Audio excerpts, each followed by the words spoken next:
Hey everybody, welcome to Movies We're Talking About, where we talk and talk about movies. I'm John Carlos. I'm joined by Or should I say, that's Walrus for Eddie. Yeah. it's kind of walrus, sure. Yeah. Um so last year you brought up like I want to revisit Kevin Smith movies. Like let's just bam bam bam we'll go in order. We can make a whole year of Kevin Smith movies. We did not Mhm. get through them all in 2024. No. But here we are in 2025, picking up the baton and just carrying on. Um Tusk. Yeah, Tusk. what a movie to re-kick Yeah. it all off with. It's if I could sound like an old producer, it's a hell of a picture. It's Or I didn't interesting film. uh, With my cigar. It's uh, my pen. It doesn't really look like a cigar when I do it. Sorry. Move yeah, on. no, I forget what year it I should probably look this up what year it came out. 2014. 2014, there it is. Um yeah, I remember at the time like I remember when Kevin Smith retired from directing and I'm like, yeah, whatever. Fucking Yeah. just like Hugh Grant retired from acting and Daniel Day-Lewis Mhm. retired from acting and Soderbergh retired from directing. I'm like, whatever. There are only so many farewell tours from Barbara Streisand, Cher, and Celine Dion before you just go like, okay, we know that you're just tired.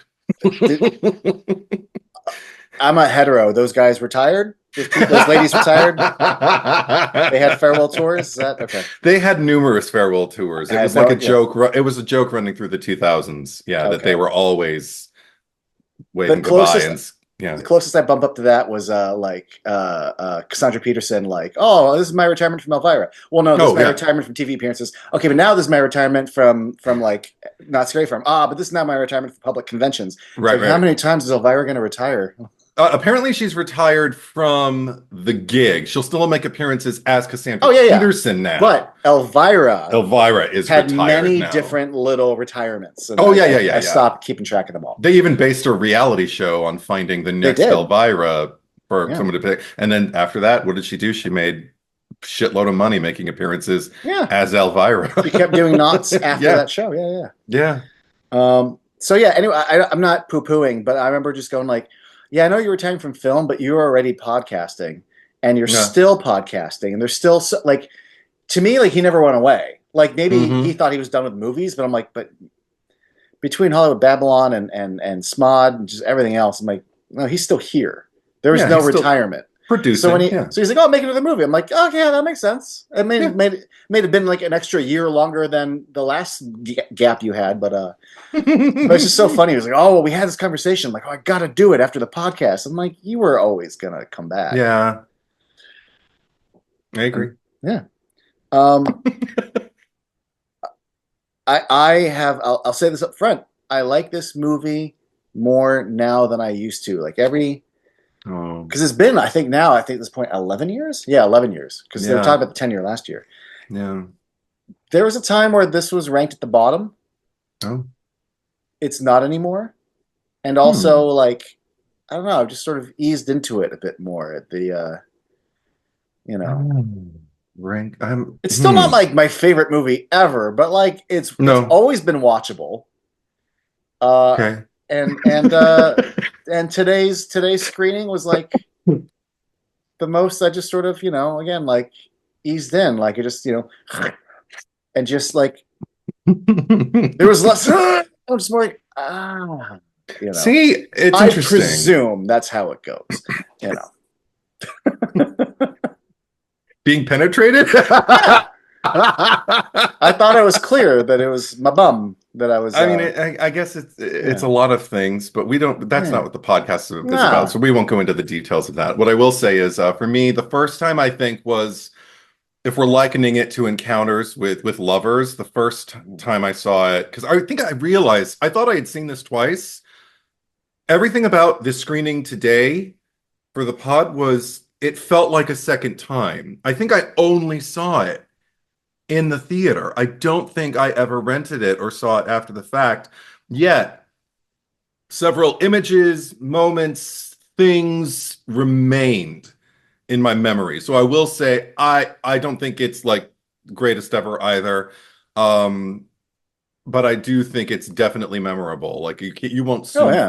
forget this after seeing it. But for me, the first time it was kind of like going out with a guy where you don't quite know, and you're just willing to find out. And maybe it's been a while, so you're willing to give the benefit of the doubt, and so you let some things slide. Mm. And but by the end of the night, you're kind of like, yeah, no, I'm not going to call this guy back.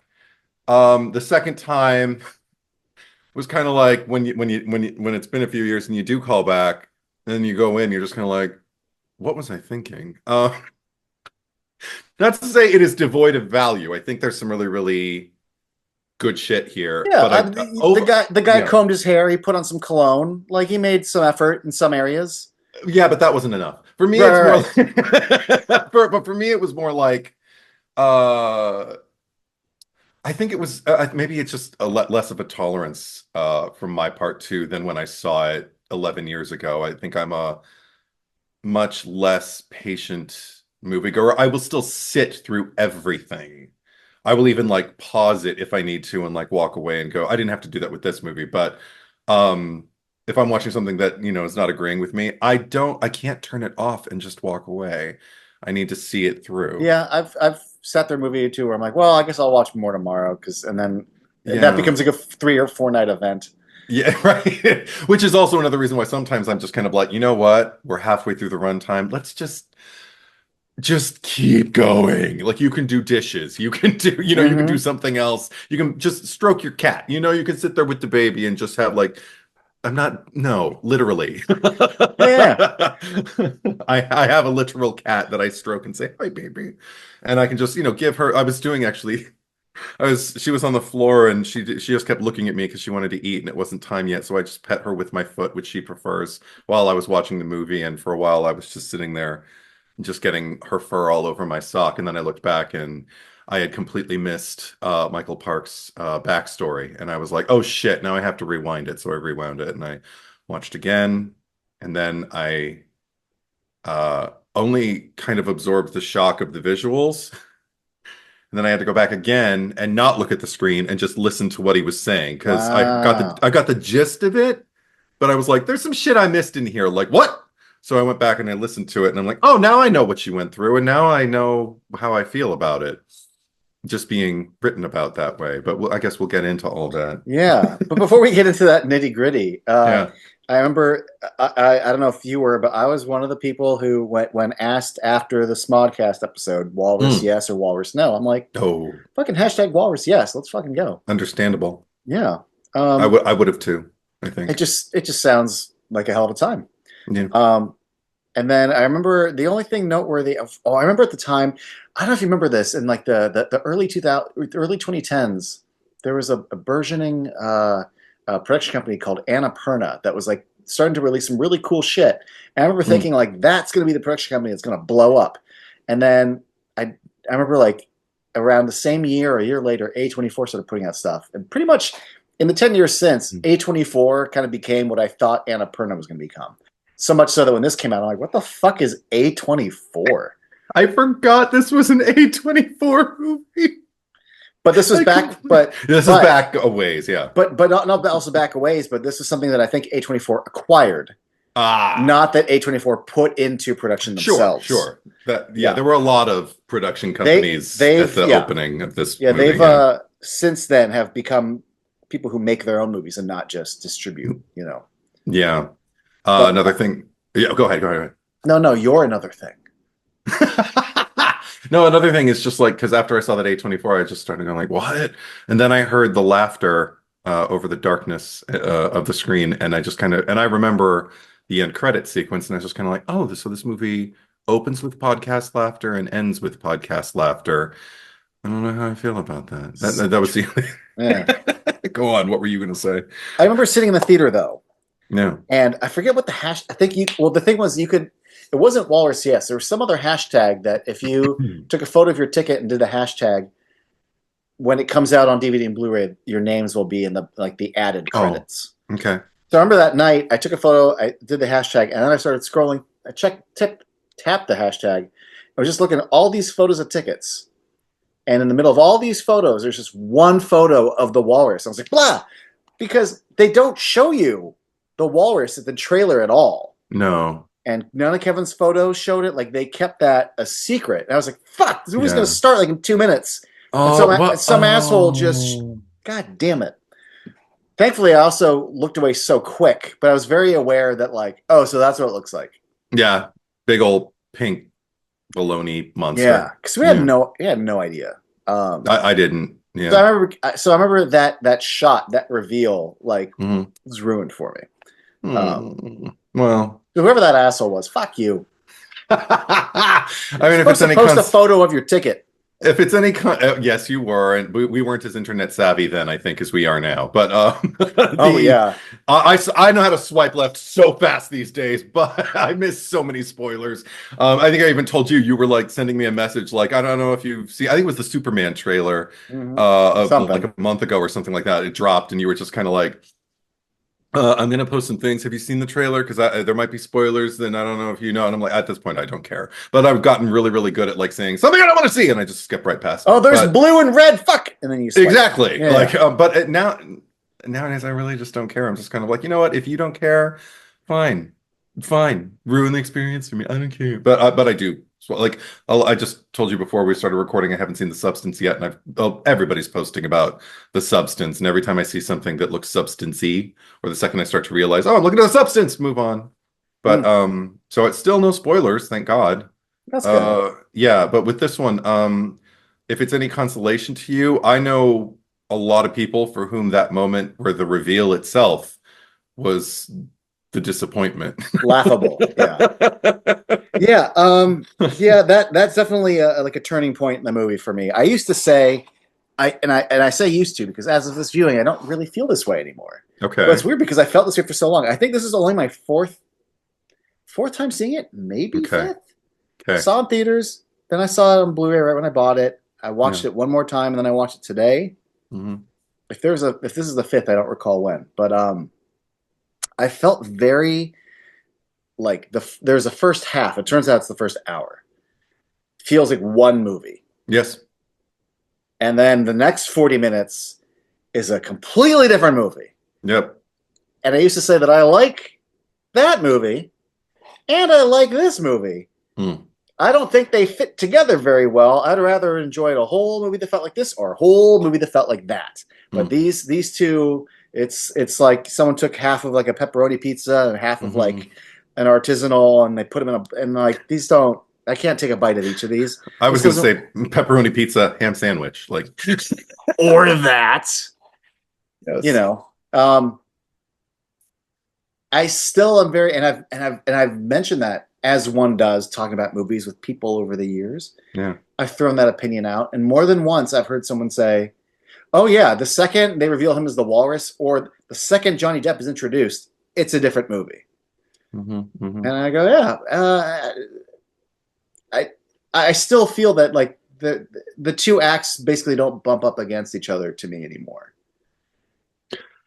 Really? Yeah, I mean, I still get more out of the first hour, but I'm not like as divided as calling out that division and saying, well, these two don't go together. And you know, that's something I no longer feel. I'm like, oh, no, it's just Tusk. It's a movie. Yeah. I feel like you and I have had like a reverse experience with this movie, because I remember my initial viewing, I think I was much more game, much more kind of like agreeable. And also I was really fascinated with the fact that I didn't know where it was going. Like that just kind of felt like at a certain point, curveball after curveball after curveball. And also I was in, like, I was so happy to be seeing a Kevin Smith movie again and to be seeing it in a theater, which I hadn't seen most of them in theaters, especially, you know, the ones that I hold kind of close, really, really close to my heart, like Chasing Amy and Clerks and whatnot. But this time around, it really did come down to a situation where I felt the discombobulation or inconsistency, which is something I don't really. I understand what people mean when they say it, and I think sometimes it applies a little bit more and sometimes it applies less. Sometimes I like, no, it's just a curveball. It's just, I thought it was effective because yes, it's a left turn at the traffic lights, really, really sharp turn, but it worked. With Yeah. me, I feel like it's less cohesive for me with this movie. I'm more in agreement with your initial response, just because right, I checked the time stamp myself when we got to the flashback where we get to see more of the Colleens interacting with Wallace. Hmm. And it was like, we have 20 minutes left of the runtime, and that's like including end credits. 20 minutes left, and we're still like flashing back for like quasi comedic bits when I just kind of wanted to get found. And also that's the other thing is I felt like the second half isn't even like one movie. The second half feels like two movies kind of like popping back and forth because you've got like the conditioning of the walrus monster.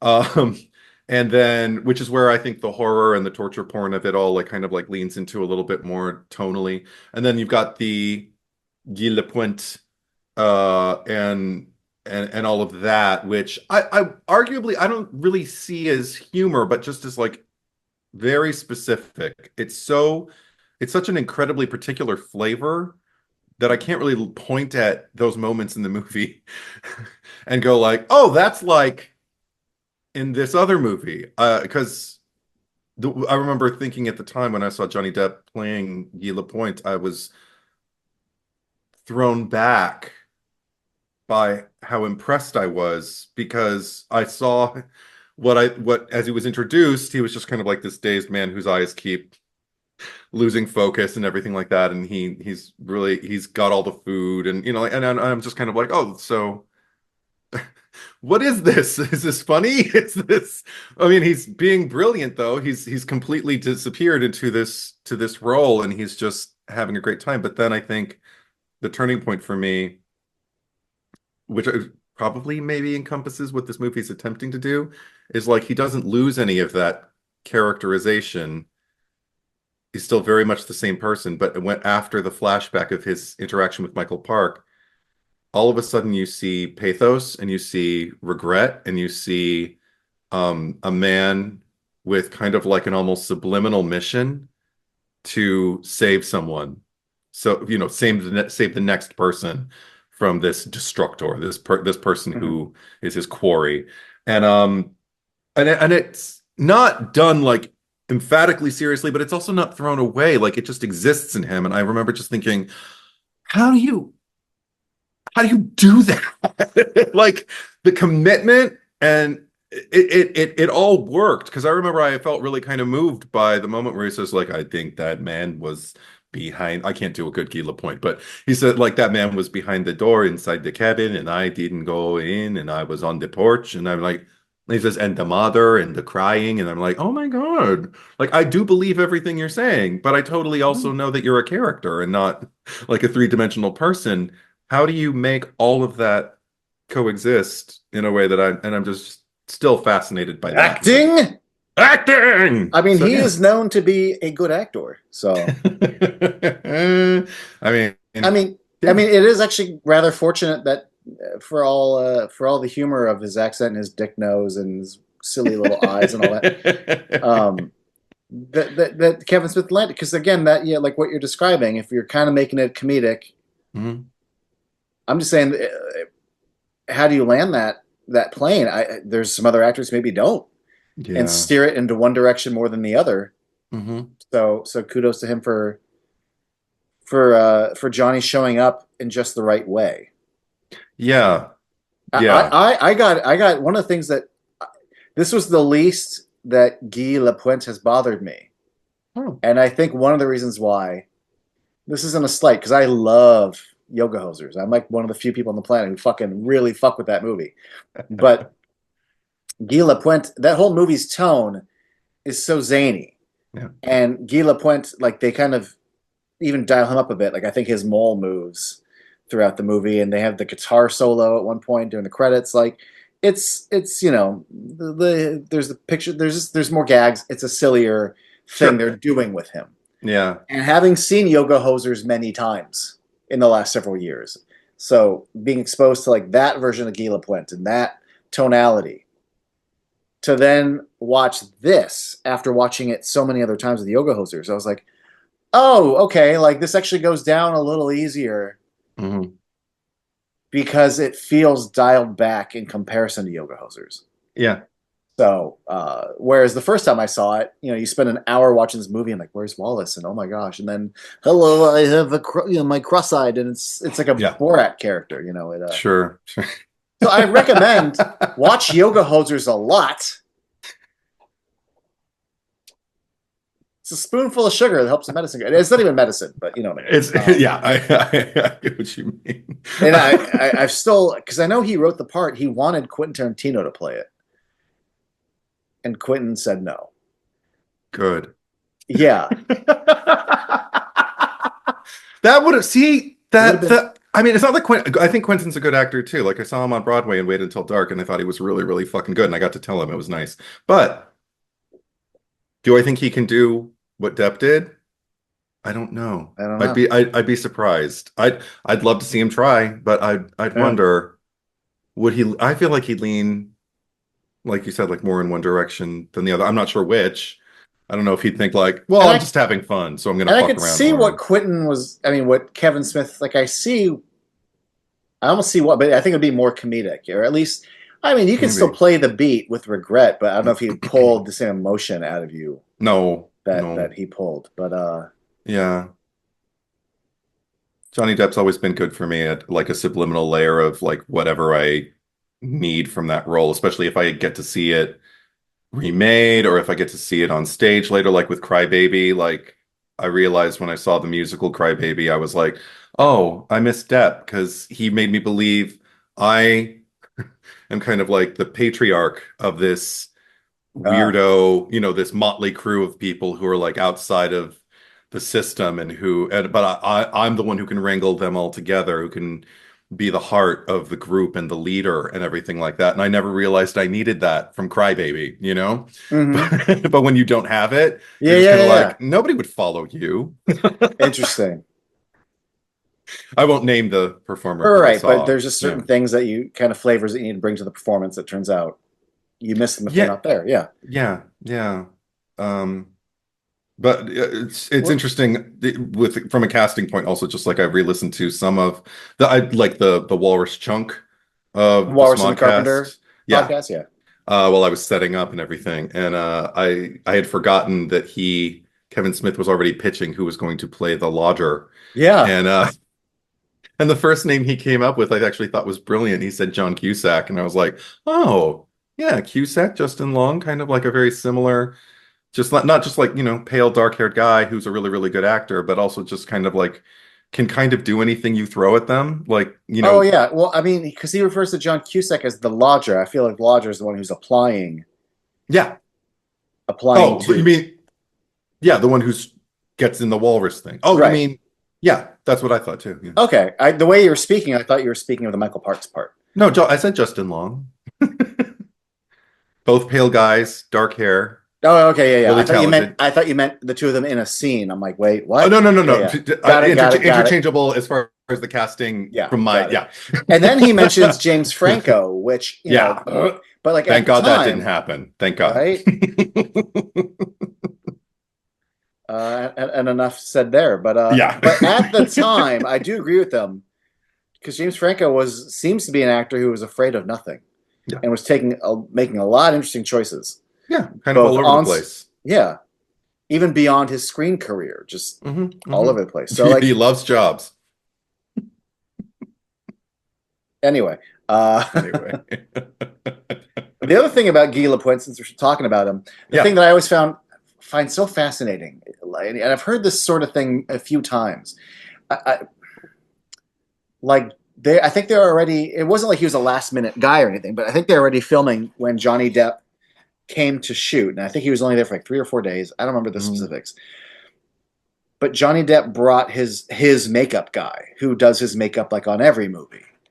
And I get that when you're doing like Bruckheimer and Tim Burton stuff, but it's just funny to me that like at least the production stuff that I've been exposed to, it's been smaller scale, but leading up to filming, during pre-production, there are like multiple meetings, heads of makeup, costuming, we're checking in, production design, where are we at, making Mhm. choices. Everyone's getting on board. It's approved by a director. Producers are approving budget shit. So that when you're hopefully getting ready to film, everyone already knows what they're fucking doing. The choices have been made. The costumes have already been set up. Like, and every once in a while, I've been like on a set where it's like, we don't have this, that, or that. We need to go get Mhm. it today. I go, wow, okay, cool. I guess we're gonna go do that right now. Um, I find it fascinating that Johnny Depp came to the trailer. Like, Kevin Smith didn't know what Guy Lapointe was gonna look like. That he was brought to the trailer, and Johnny Depp was like, "What do you think?" Because Yeah. he brought his makeup guy, and I'm Right. like, "Wow, I love that." Love slash, I'm fascinated that a movie will go into production with a whole ass character where like everyone doesn't know Hmm. what we're gonna get because Hmm. he's bringing his own people and he's so Hmm. big that like you don't say no to him. Not like he's being a jerk about it, but like Kevin was like, "Oh my god, that's great," and then Johnny's like, "No, but look at the nose. Look at that little line. Looks like a dick, doesn't it?" And I think we're thinking about putting a little vein. Do you like that? And Kevin's like, "Oh my god, I fucking love it." I'm like, "How is that decision being made that day?" Hmm. I would be freaking out that like I don't know what this one character is going to look like until tomorrow. Just blows my Hmm. mind that I mean it all worked out fine, Hmm. but and if that's how movies are made, great. But that I would thought stress me the fuck out. I think it also speaks a lot to this particular era in Kevin Smith's like Oh filmmaking yeah. career because it's very much like sure like Well, I this mean was during the weed era, so yeah. So I can understand like much more of just like, well, let's try it, like all the way through. I didn't again, maybe knowing that going into it is another part of like what kind of like allowed me to see like, oh, I do feel like it is a little uneven. And it's not like an unforgivable thing. I'm not saying like it's a sin, but I am saying it's something that I didn't quite notice the first time because the first time I was just kind of sitting there absorbing the shock, trying to understand where is Kevin Smith taking me? Like, because I remember going in the first time feeling like I'm going into the theater tonight to see a Kevin Smith's horror movie. That's all I knew about it. And I knew it was called Tusk. I didn't think about it too much. And I didn't even look at the poster art like as I walked into the theater. wow. Because like Yeah. I was very aware, like I made a movie where I turn a guy into a walrus. So I'm like, I'm No. gonna go see your movie where you turn a guy into a walrus. Like I that's had no idea where we were going. So I bit the line and he just dragged me through the movie the entire time. And I remember feeling uh again like kind of like more favorably. I even did scream out loud at the first reveal of the walrus. And then it was weird because I feel like it had gotten so built up in my head. Especially after seeing, because I had a wince when we had just the reveal of him laying there with his little mm. arms sewn like that. And I was just kind of like, oh, and even just the way like it was kind of like the anatomy charts and everything like that, the way it was all, the course was charted as it were. My cat's just owing because she has trauma. She's fine. can't Anyway, even really pick her up. okay, good. Because I can. But anyway, she stopped. Okay. So, but I remember when we got the reveal, I was so ready. Also, I think I had forgotten that it was like a close up, and then it just kind of like pulled back. Yeah. So when we got the close up, I went ah out, and I was surrounded by people who immediately started laughing. And I think at the time I thought they were laughing at me, and I found out after the fact I was with my sister and with her friend Kellen, and I remember they were both like, no, they were laughing at the way he looked, and I'm like, oh really? And they're like, well, I mean, it's not that good. And I was like, oh, because I don't know, I'm such a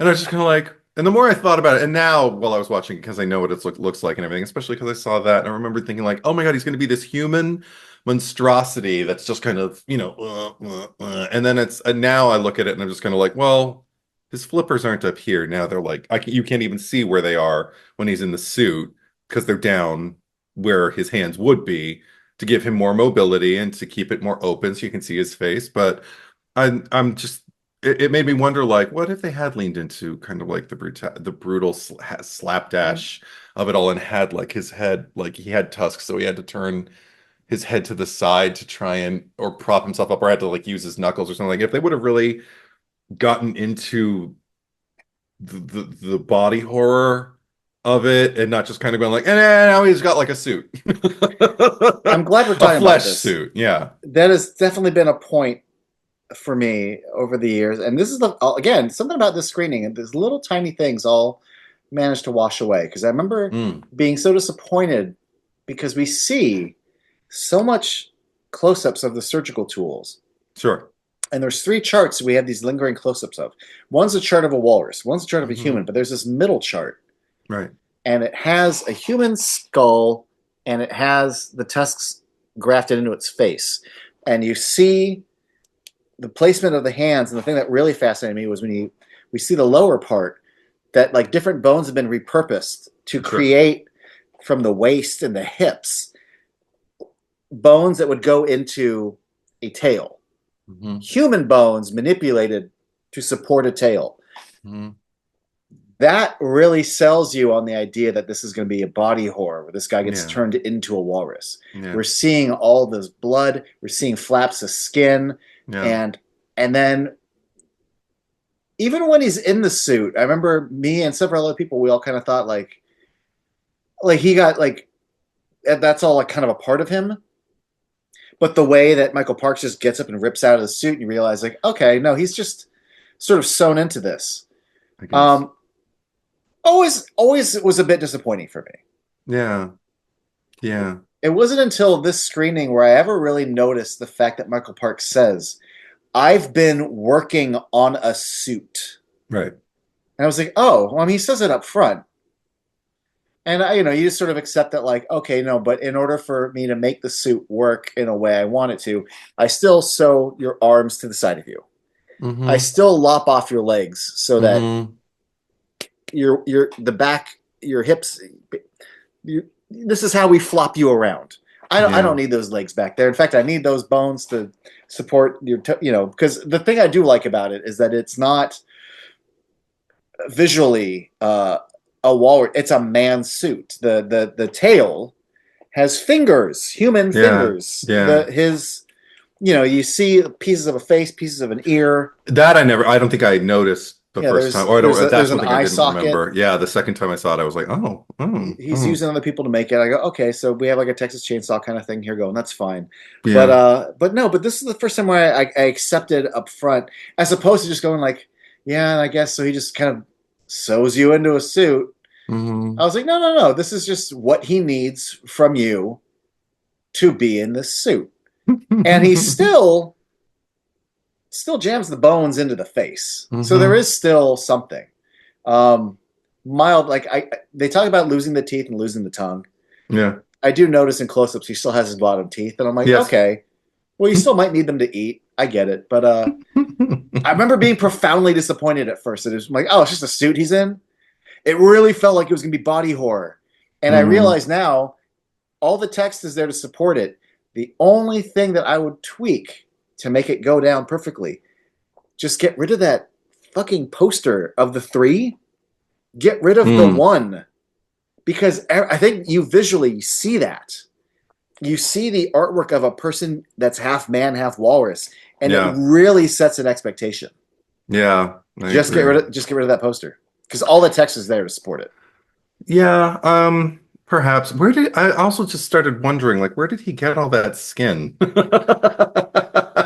Because there were other people, obviously. There's 20, he's the 24th. There were 23 before him.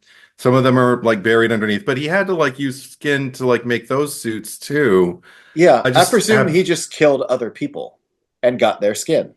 So who's looking for them? Like, why is there not like more people like oh my god, there's a murder spree like going on? Like what is it, like 2 miles north of Winnipeg or wherever the hell he is? Like like why aren't, I don't know. I just the more I think about it, the more questions I have, and the more I just presume like that's like 1 or 2 people who's we were looking at belly skin and thigh skin, and he's killed some people, and and maybe not recently. Maybe he's like RFK Jr. and keeps him in his fridge for a while with his whale head and his Maybe. dogs and horses and whatever the fuck else. And See, I would have liked to have seen that. Like, show me the refrigerator. Show me the source. Like answer these questions because again, that's only going to add to the world of the movie, and it's I going mean, to aid my enjoyment as opposed to, you know, I do. I mean, I do like the world where there's already a guy hunting him. yeah, That they found a body clogging in a sewer, and that we get to when Wallace gets submerged and we see the yeah, last guy. Like I loved all that. I love that sort of world hmm building. Um, the let's just the one world building I thought was so. From what I understand, is that Johnny Depp. It's not just that like our daughters go to school together and oh sure I'll be in this movie you asked me to be in. It's that Johnny Depp is a massive Michael Parks fan. hmm And that his in was like, ooh, I want to work with Michael Parks. yeah, Fuck yes, fuck yes. And it really reeked. I don't know if this is a story or just my presumption or both, but like the impression I got at least is that there's no scene between Guy Lapointe and Howard Howe, yeah, and it felt like Kevin Smith concocted a scene hmm so that Johnny Depp could have a act against Michael Parks. yeah.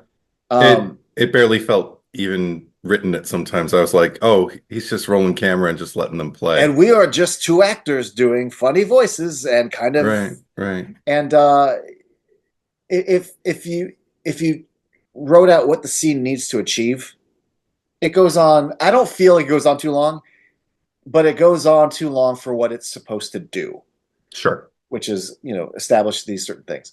Um, Starts to feel like but Linorama a little bit. yes, it Judd does. Apatow, yeah. However, that it still does do the world building a bit. It does. I do, so I appreciate it. I do like the fact that it establishes that Howard, Mr. Howe, is smart enough to instantly like, well, time to do a voice and pretend like I'm an idiot. Like he will act his way out of the situation. But in turn, at one point though, Eddie, even on this viewing, even though what I knew what I was getting into, somewhere in the back third of that scene, I should have written down the line. Jesus going about, and then she's like, well, and then and then she's like, oh, you did, and I was just like, what is happening right now? It's just this absurd, these syllables, you know. I forget what happened. What they did at the roller rink or the ice skating rink on Tuesday night. It was like upsy daisy Yeah, nights or something. I'm right. just listening to these absurd words. It's fascinating cinema, though, and I bet the two of them had a really fun time doing these silly accents at each other. And Sure. yeah, Yeah, yeah, I agree. I also I do kind of appreciate the cunning of Howard in his ability to, I mean, I anytime a person is, dare I say, brilliant enough to make to construct 24 human skin walrus suits and you know file down the bones of their legs, of their femurs to put them in their face, and try it and try it and try it and be uh successful to the point where like you're still getting away with it, and if you didn't get caught this time, you're just going to do it again, chasing that dragon. There's the fact that he knows enough to kind of like appear like a more vulnerable person, like the kind of person you wouldn't assume could do something like that. So he starts and all that stuff. I'd liken it to, the first thing that comes to mind is like Dark Knight Rises. Anne Hathaway as Selena oh Kyle is in the bar and yes, she's kicking ass, and then shooting people, defending herself, just not even defending herself. Like she is full on just like taking the room out, and then falls onto the floor the second the cops burst in and just screams, "I'm a woman. I'm panicking. I am terrified, reaching for people. Please help me. Please help me." And they're like, "No, you let go of me, woman. I have to go save the day." And so they all leave her behind, just walks away. Love it. That's kind of Michael Park's version of that in this movie. And Yeah. in your build up to that, the way you're describing, I realized, oh, I never really thought about how much work that goes into all that. If this is 24th time, Yeah. He would fit in well with the Sawyer family. Yeah, 100%.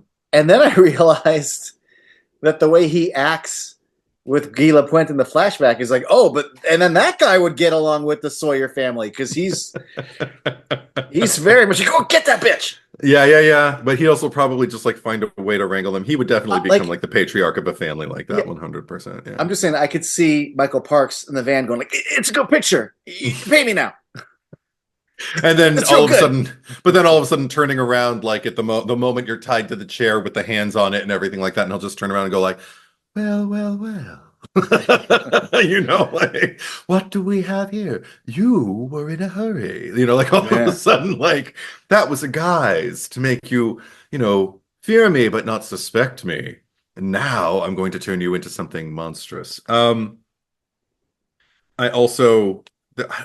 It was interesting to me also just like the morality tale that was kind of at play here. Yeah.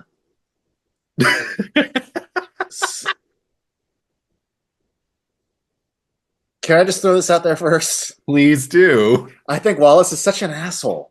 Yeah. And it's every once in a while, like I've had to, like, someone's like, oh, I don't like the person's unlikable. I'm like, that's the fucking point, or something, Yeah.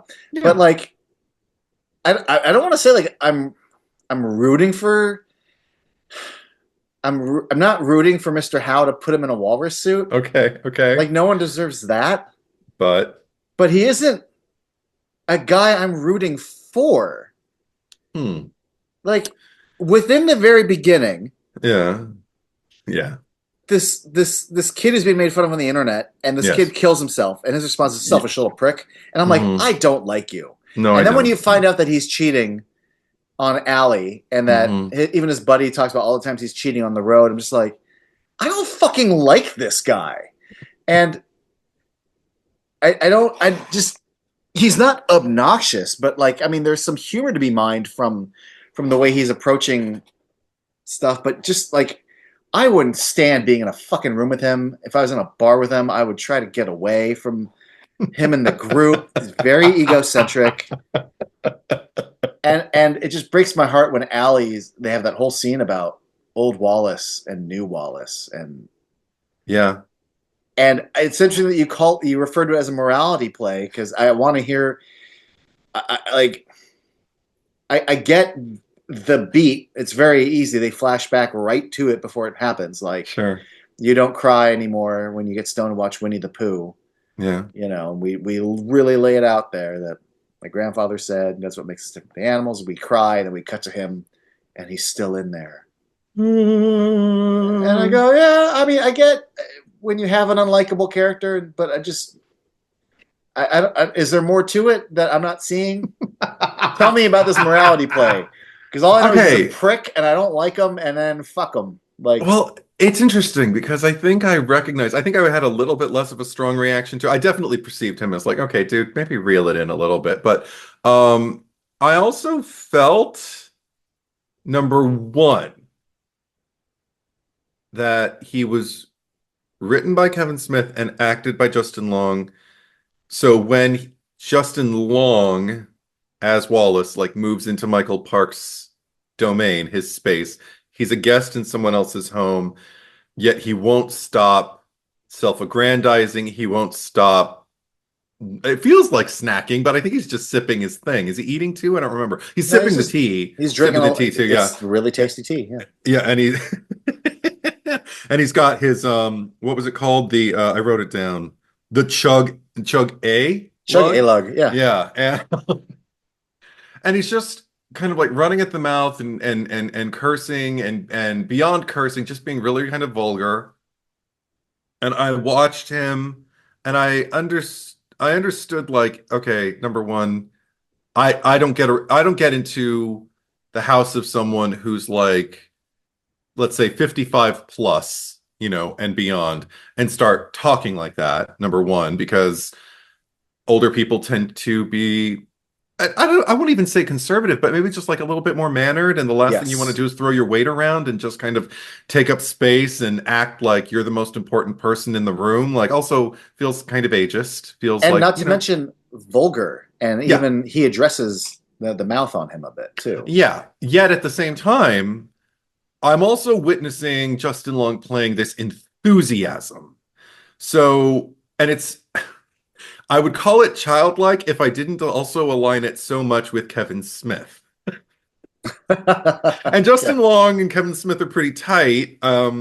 So I don't know how much of a history they had with each other by the time this movie came down the pike, but I'm wondering if Justin Long just kind of had an exposure to Kevin Smith and knows that, like, you know, the main character part, the protagonist, or the person you're supposed to be rooting for, when writer directors put that person into their movie, especially if they're the same job that the director Hmm. has as a podcaster and that kind of thing, and has a lot of the same characteristics. A lot of times they're writing an avatar for themselves or even just like a slice of themselves. So what if I just kind of do this like if Kevin were playing this part? So I'll just play it as enthusiastic as possible. So all of the cursing and all of the vulgarity is just kind of me being me. I know that it's a lot for people, but if I address it, maybe that's going to be okay. But I am definitely going to share my impression or the level of how impressed I am at the stories that this person has to tell. Like I am in. Oh yeah. So there's something about that that I'm just maybe it's also I don't know, there's maybe it comes from being an older sibling. I tend to be dazzled by people. I can take up a room myself, I know that for sure, but I tend to be kind of dazzled by people who take the wheel from me and I can just kind of sit there and let them go. And And if I like them, if I'm entertained by it, even if I'm a little kind of like, you know, put off and like, shh, keep your voice down, you know, like that's the older sibling in me. But I also do kind of like that puppy energy, you know, that kind of like, look at you go, you know? Hmm. So I'm watching this character and I'm just kind of like, okay, I know you don't mean to be a dipshit. You're kind of being one anyway, but maybe this guy will be into it. And I remember the first time I saw the movie, I think it might be the first time Michael Parks like says cock. You know, Yeah, I'm just yeah, kind of like, okay, yeah. see, he's kind of dialed into your vibe. He is. Didn't know. I mean, Yeah, yeah, it's a show. it's all an act. But at the time I was just kind of, you know, I'm like watching Social Graces melt away and I'm just kind of like, hey, he's into it. Uh-oh. But we were watching a horror movie. And I think I just kind of saw Kevin Smith, maybe Kevin Smith's, I wouldn't even say worst qualities, but maybe just his most chatty, his most enthusiastic, and his most vivacious, outgoing self, which is also, if I think about it enough, sometimes people do that when they're nervous. They compensate for their nerves and for feeling insecure by being the person, the life of the party, Yeah, the loudest voice in the room. So, I mean, part of me goes, I don't buy that for him, but also he is loose enough to know about Old Wallace and New Wallace, and maybe it is yeah. a show because he still remembers or still operated inside by Old Wallace and doesn't ever want that to be. Right. Um, It's a protection. It's also a protection for old Wallace. Like I got to protect that yeah, because that's going to get eaten alive. I got to be this gregarious, you know, uproarious force and even compensate. through all your explanation of justifying it, it still doesn't make me like the guy anymore. No, I hear that. No, and it definitely doesn't make me like the cheating aspects of him. I'm just kind of like, dude, No, really? but like Seriously? but there is, and I know this word gets used an awful lot, but I'm going to say the N word, narcissist. I knew you weren't, but I was still like, Oh, okay, what are you gonna say then? And I'm but glad it was narcissist. Go on. the way, I mean, when you see the way the podcast wraps up and they immediately go into Fuzon, just first of all, they do the flashback first with him talking to Genesis, Hmm. Allie, um, where he tells her like, oh, she wants to go to thing. He's like, oh, you shouldn't go, because I forget his name, but Haley Joel Osment gets weird when you go. Teddy. Yeah. But then when he's talking to Teddy, and you find out that he's like, oh, she should go. He's like, oh no, and basically like, fuck this fucking guy. So like, there's always this like me energy. Yeah. And everything is in a network to support me. And I get to Canada, and this guy killed himself. And like, what am I gonna wow me? Yeah. His energy. It's just it's a degree of narcissism that I don't enjoy.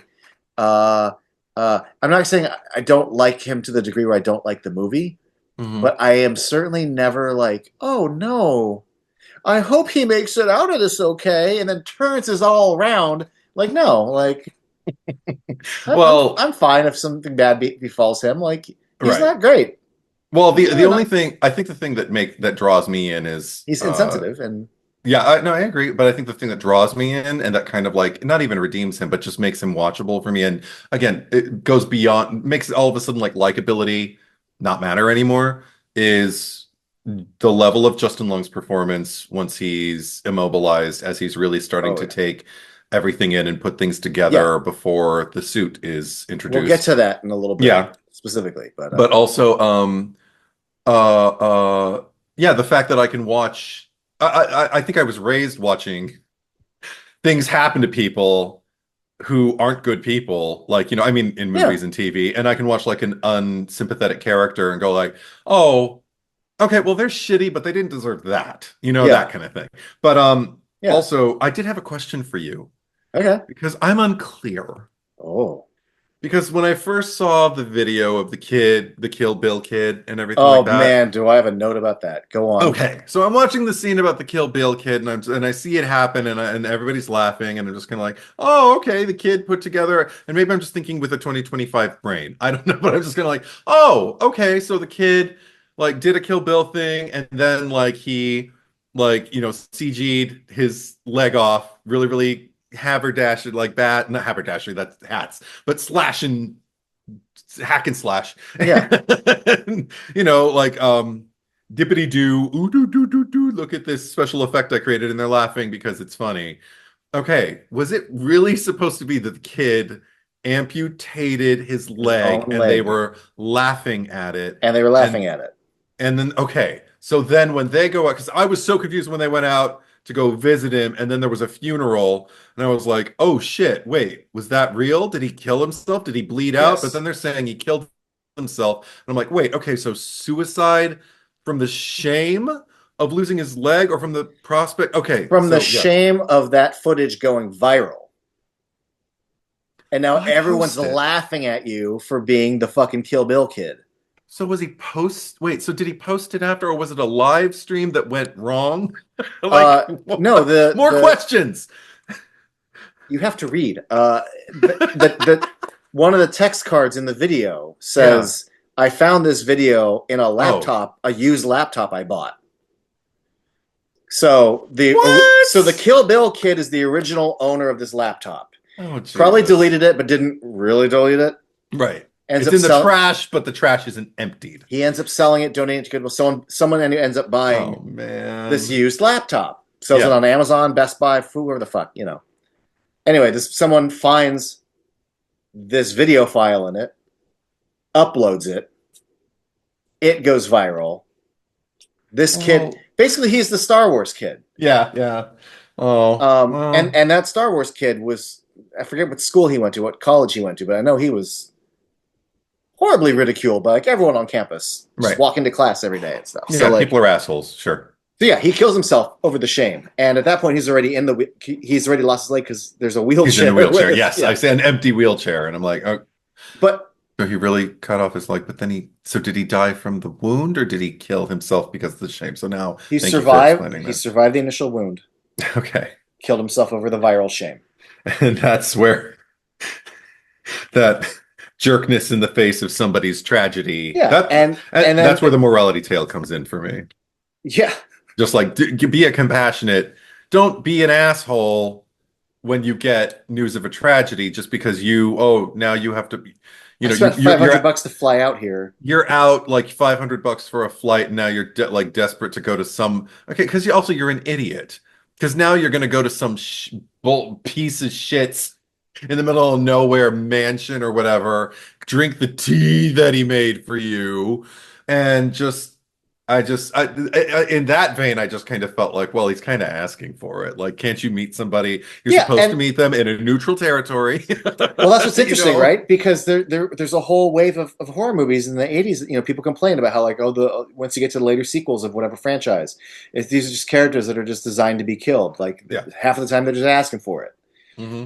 But when he's like your lead, the only reason I'm at all rooting for him is because the villain is just so monstrous. Yeah. Okay. That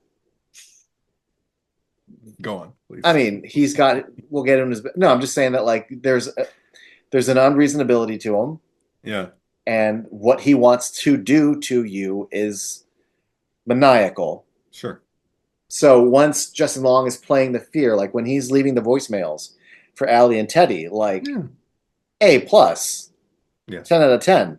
Mm-hmm. Really, really gets under my skin. But before we move into any of that, I want to go back to the Kill Bill Kid for a second. Okay, go for it. I say this as a Kevin Smith fan. I say this as someone who owns this movie and enjoys it. Yes. But there is something I really bump into here. I remember seeing it the first time in the theater. Let's just presume the blade is so sharp that even with just this little swing, he could cut through bone. We're going to let that go. We're going to let the lack of momentum go, that he couldn't cut through his own bone that quickly. Maybe if The Rock or Arnold swung it, I go, oh my God, this force. But not this kid. Anyway. Oh, no. The thing that I went, huh?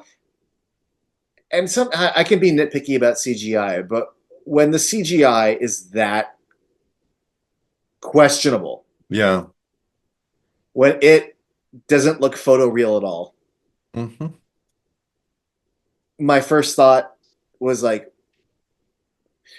was that supposed to really happen? Yeah. Or was that someone playing with After Effects and go, look what I did to my leg? Right, it's not until the ensuing dialogue that I learned, oh, fuck. Wait, that was supposed to be real? That looked like shit. Oh my God, that looked terrible. It looked so bad that I didn't even believe it could be real in the context of this movie. Not at all, no. Fuck, dude. I know somebody worked on it, and I know people had to, or maybe there wasn't enough time, but that shit was rough. Mm-hmm. So rough that I questioned. You're not supposed to question the reality of the moment, and I questioned the reality of the moment. Yeah, 100%. So, and not even in a fun way, like not even in like kind of like I'm watching Poltergeist and I'm watching the guy pull his face off, and it's totally hands just reaching up, pulling off of a device and everything like that. Right. Like I can still watch that and go like, somebody worked on that. I remember it freaked me out when I was a kid. Freaked nobody out. I've seen bad CGI that I still know, like, oh, that was terrible. Yeah, but I still understand what's happening in the moment. Like, yeah, it's supposed to be real. Yeah, yeah, exactly. I'll give you an example from Kevin Smith in Yoga Hosers when the Bratzies get ripped in half or exploded. Oh yeah, the sauerkraut that flies out. Mm-hmm. You could tell like it's not there it's not like it's clearly CG. Right. But I get it. Mm-hmm. This was clearly CG'd and I didn't get No. I was like, oh, it's the kid CG'd his leg off. Yeah. Good for him. Yeah. Anyway. Yeah. Pippi Hill. Do we want to talk about Michael Parks for a minute? Of course.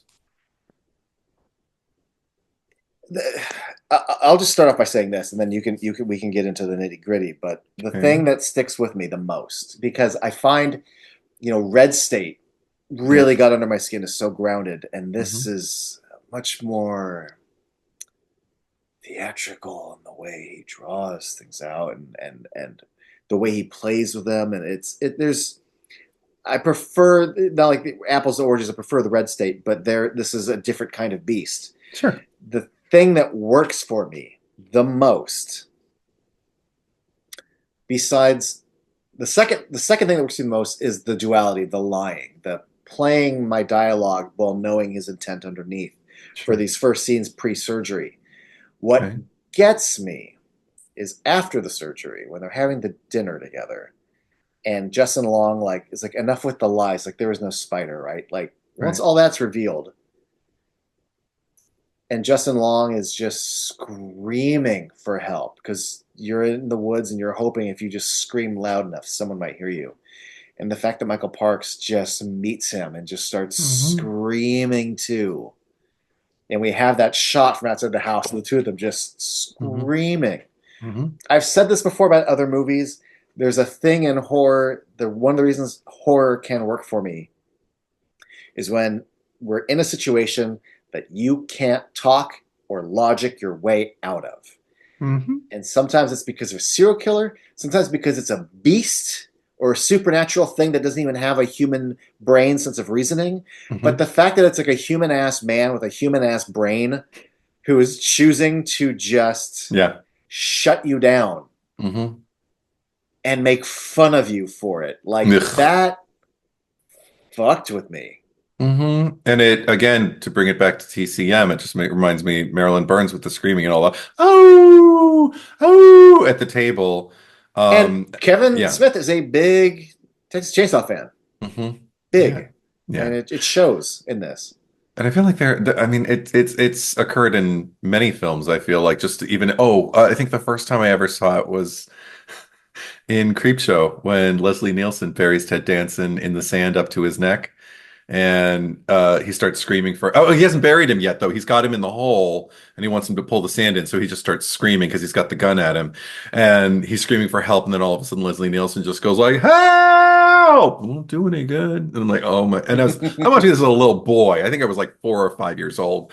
And I remember thinking, like, that can happen,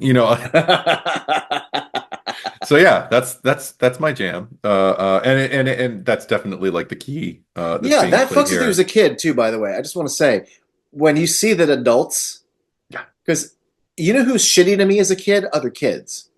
Yeah, adults are supposed to be better than that and helpful. So whenever I saw like an adult doing that, I'm like, wait, adults can be shitty and won't be helpful and can be mean. Oh my god. Oh, every horror movie was a morality tale to me when I was a kid. Like, it was all about, like, that's why you don't go up to the damn castle. That's, where Count Dracula is. That's why, you don't talk to strangers by the lake because it's Frankenstein. He's going to throw you in, like that kind of stuff. I will say, yes, you're right about the morality and all that. But in this case, he sees a sign above a urinal.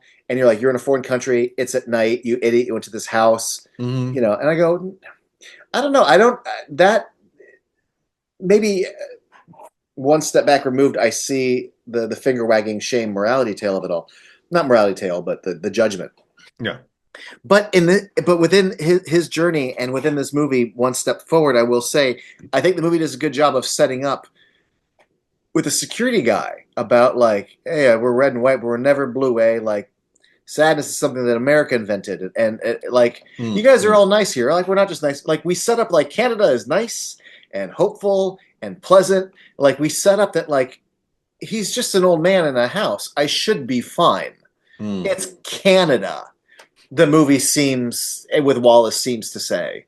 So I don't judge him that much for this the way I would judge a girl alone. Not. Oh. Okay. No. I was just saying, in America, not to because he's a man. I'm just trying to. I'm just kidding. I don't want to mansplain the dangers of patriarchy that women face to a dude on a podcast. We don't need to get into it. But I'm just exacerbating it. Any character, but I'm saying the second from cinematic language, right? From using movie tropes. This is what I'm going for. Is like. She's a girl, she's traveling alone at night, and here's going to make it worse. Not for real life, again, no offense to the South, but for movies, like she's in, driving to some unattended farmhouse in Texas, and like, oh, girl, I don't know. There's no house there for miles and no house there for miles, and you don't have She at least had other people with her in Texas Chainsaw Massacre, though. He went alone. I'm making up a scenario. So anyway. Okay. But the fact that he goes alone, the fact that he could have taken his girlfriend had he not lied to her, the fact that Because he wanted to get yeah, he even says I can't get head on the road from someone else with her. Like, it's your own damn fault, dude. And it's like, dude, you would have gotten head. Oh, then again, okay, can we talk about this for a second before we dive into the whole like situation with them? But that was another thing I was watching. I was just kind of like, okay, this feels it just felt very scripted to me. Just kind of like, and I'm not straight, so I don't know how this goes. But he's in bed with his girlfriend. She's giving him head, and then all of a sudden she stops to basically have an argument with him. And I'm like, he would have been a lot more agreeable if you would have just finished him off and asked him while he was laying there, like, Hence the dialogue about why he's so unagreeable right now. It's a Kevin Smith movie. Like, we need to. He's gonna, pepper it. Yeah, but I don't know. I just kind of felt like it made me want to ask every heterosexual girl or bisexual girl about like her instances with guys, just to go like, do you ever like start the blowjob and then stop it, like, so you can dangle the carrot, as it were, to try and have like a really serious like convo with your BF or with the guy you're seeing or anything like that? Because I don't know. There was something about it. The only thing it's never happened to me. Okay. Yeah. It's very much a movie thing. Yeah, just kind of like, and there were a lot of things in that scene, like the feet on the pillow. I hate it when I see people like laying the wrong way on a bed and they just put their feet on the pillow. I'm like, your face goes there. What are you doing? But I guess maybe some people do that. I don't.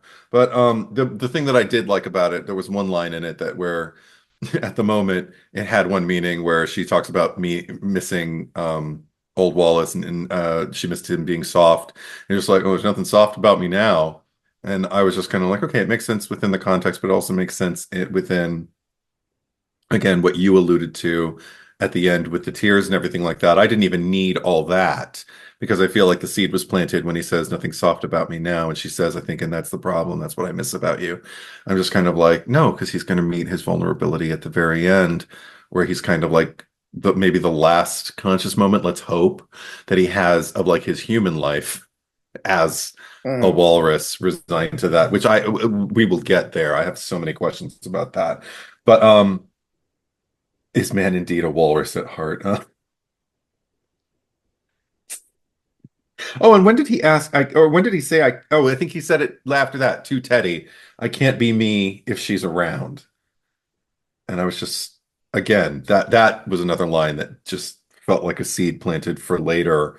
Because the irony is that at the very end, she's around. She's the one calling his name. And it's probably the last moment that we get to see him be him. Who knows if she's going to continue going back and feeding the walrus after that? I wonder. We'll find out in Tusks. If it ever happens. If it ever happens. I want moose jaws yesterday. But okay. So we were talking about Michael Parks. Yes, Michael Parks. And not even really getting into it, but just saying how much I'm unnerved by when you can't reason with someone. Also, but I mean, like, something about like him from the minute he's on screen, I'm just like, this creepy bitch. Like, how are you gonna like walk into that house and not immediately be like, you know what? I forgot something in my car. And also I was wondering, did they establish that he doesn't know exactly where he is? Like, did he have a map or a GPS or something that he didn't have like a street name or an address in his head when he was like on the phone calling? Yeah, that's curious because he asks the Colleens how far away is Bifrost. He's clearly got an address. There is an address because they Big Lebowski it off the pad. Right. So why didn't he? I presume that would have been the first thing I'd want to say if I remembered whatever. Yeah. He punched it into either maps on his phone or a GPS screen on his car, especially once the car has been. So, like, we live in like, do you remember any fucking phone numbers anymore? No, our phones remember it for us now. We used to remember every direction we ever needed. We used to remember every phone number. I think he lives in an era where he's like, oh yeah, I punched the address, but I don't need to like store the address in my brain. I don't buy that he'd necessarily. But you'd still remember the street name, I would hope. Exactly. Yeah, that's what I was going to say. Not necessarily like the sequence of numbers, even if it is only like 3 or something, but But the street name, yeah, for sure. And then you remember something like it's 227 or 277 or something like that.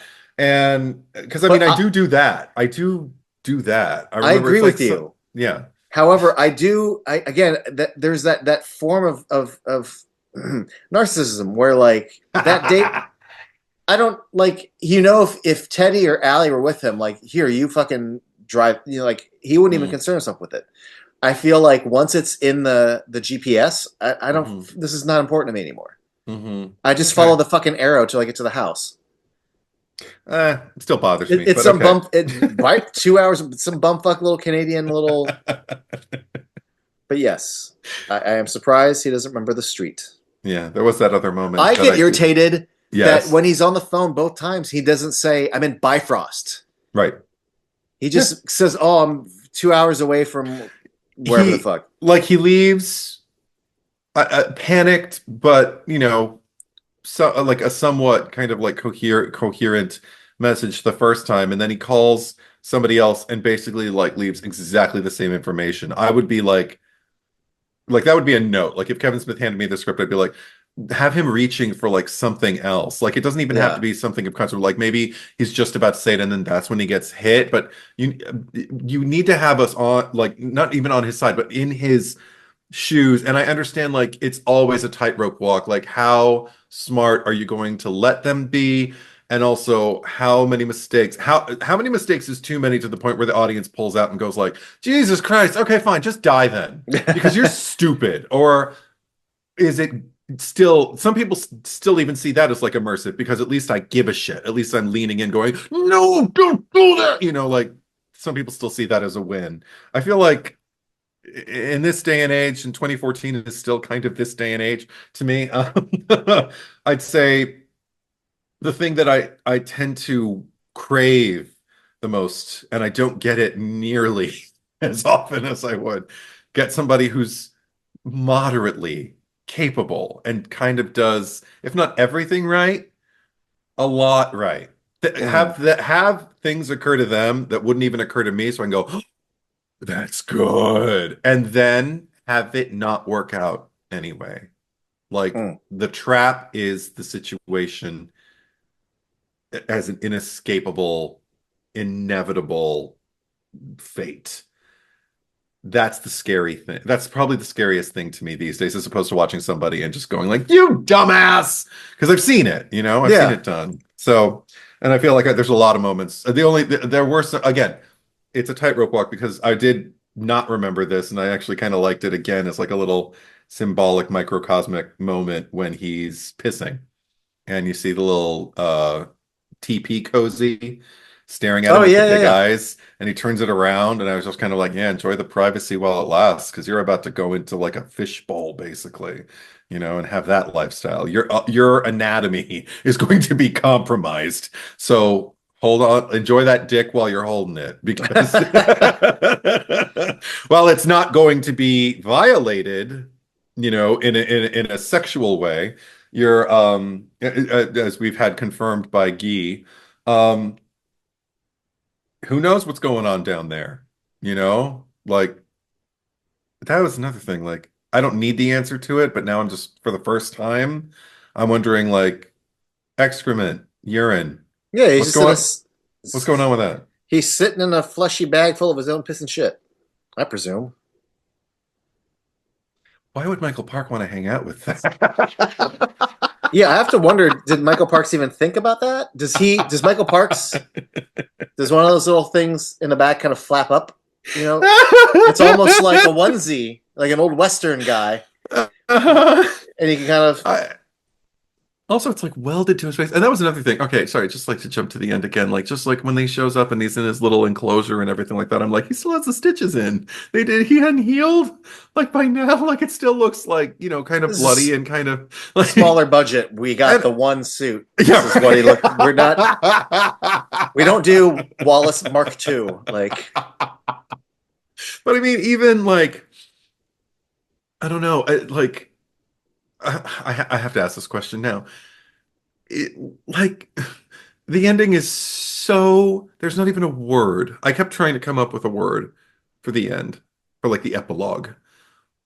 and I couldn't because it's so singular. That was the only thing. I'm just like, it's such a particular, its own thing.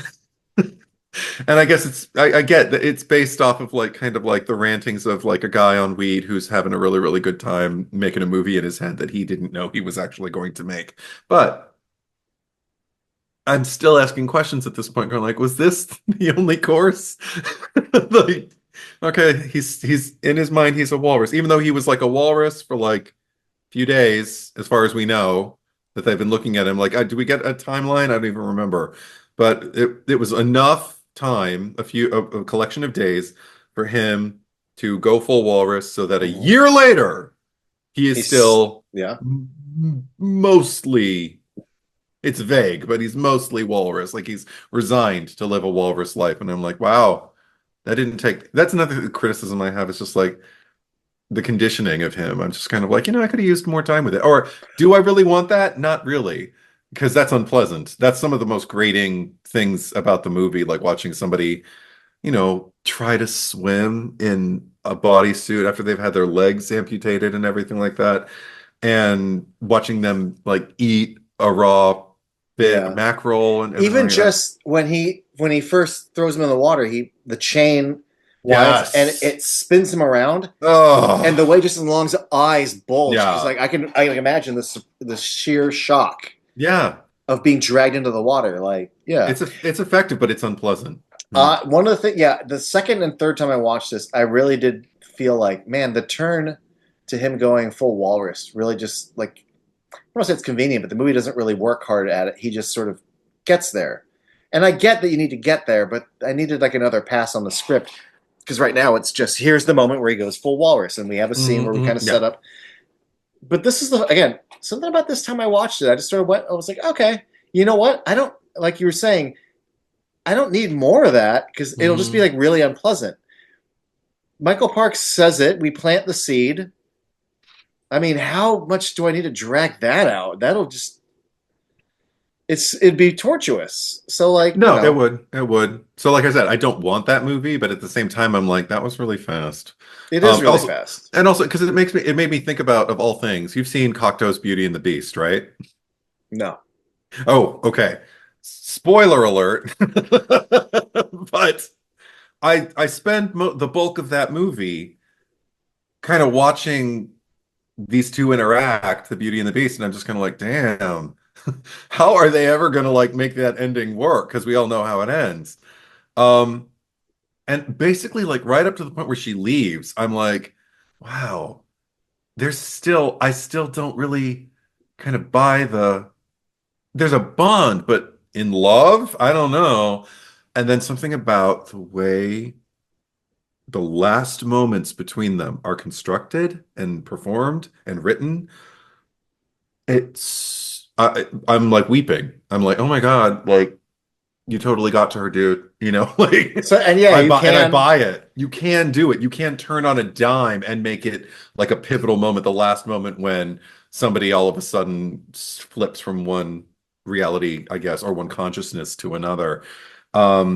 This one just, yeah, just don't do it for me. Yeah, there's scenes within this movie that really work because I feel like they're fully fleshed out. Yeah. And there's other scenes and beats in this movie that I see that what this beat is supposed to be, but we're Yeah. not fully there yet. And that Mhm. getting him to be full walrus isn't Mhm. it's a thing where I accept it because I know this is what we're doing, Yeah. but I don't really get to go on that ride. Yeah.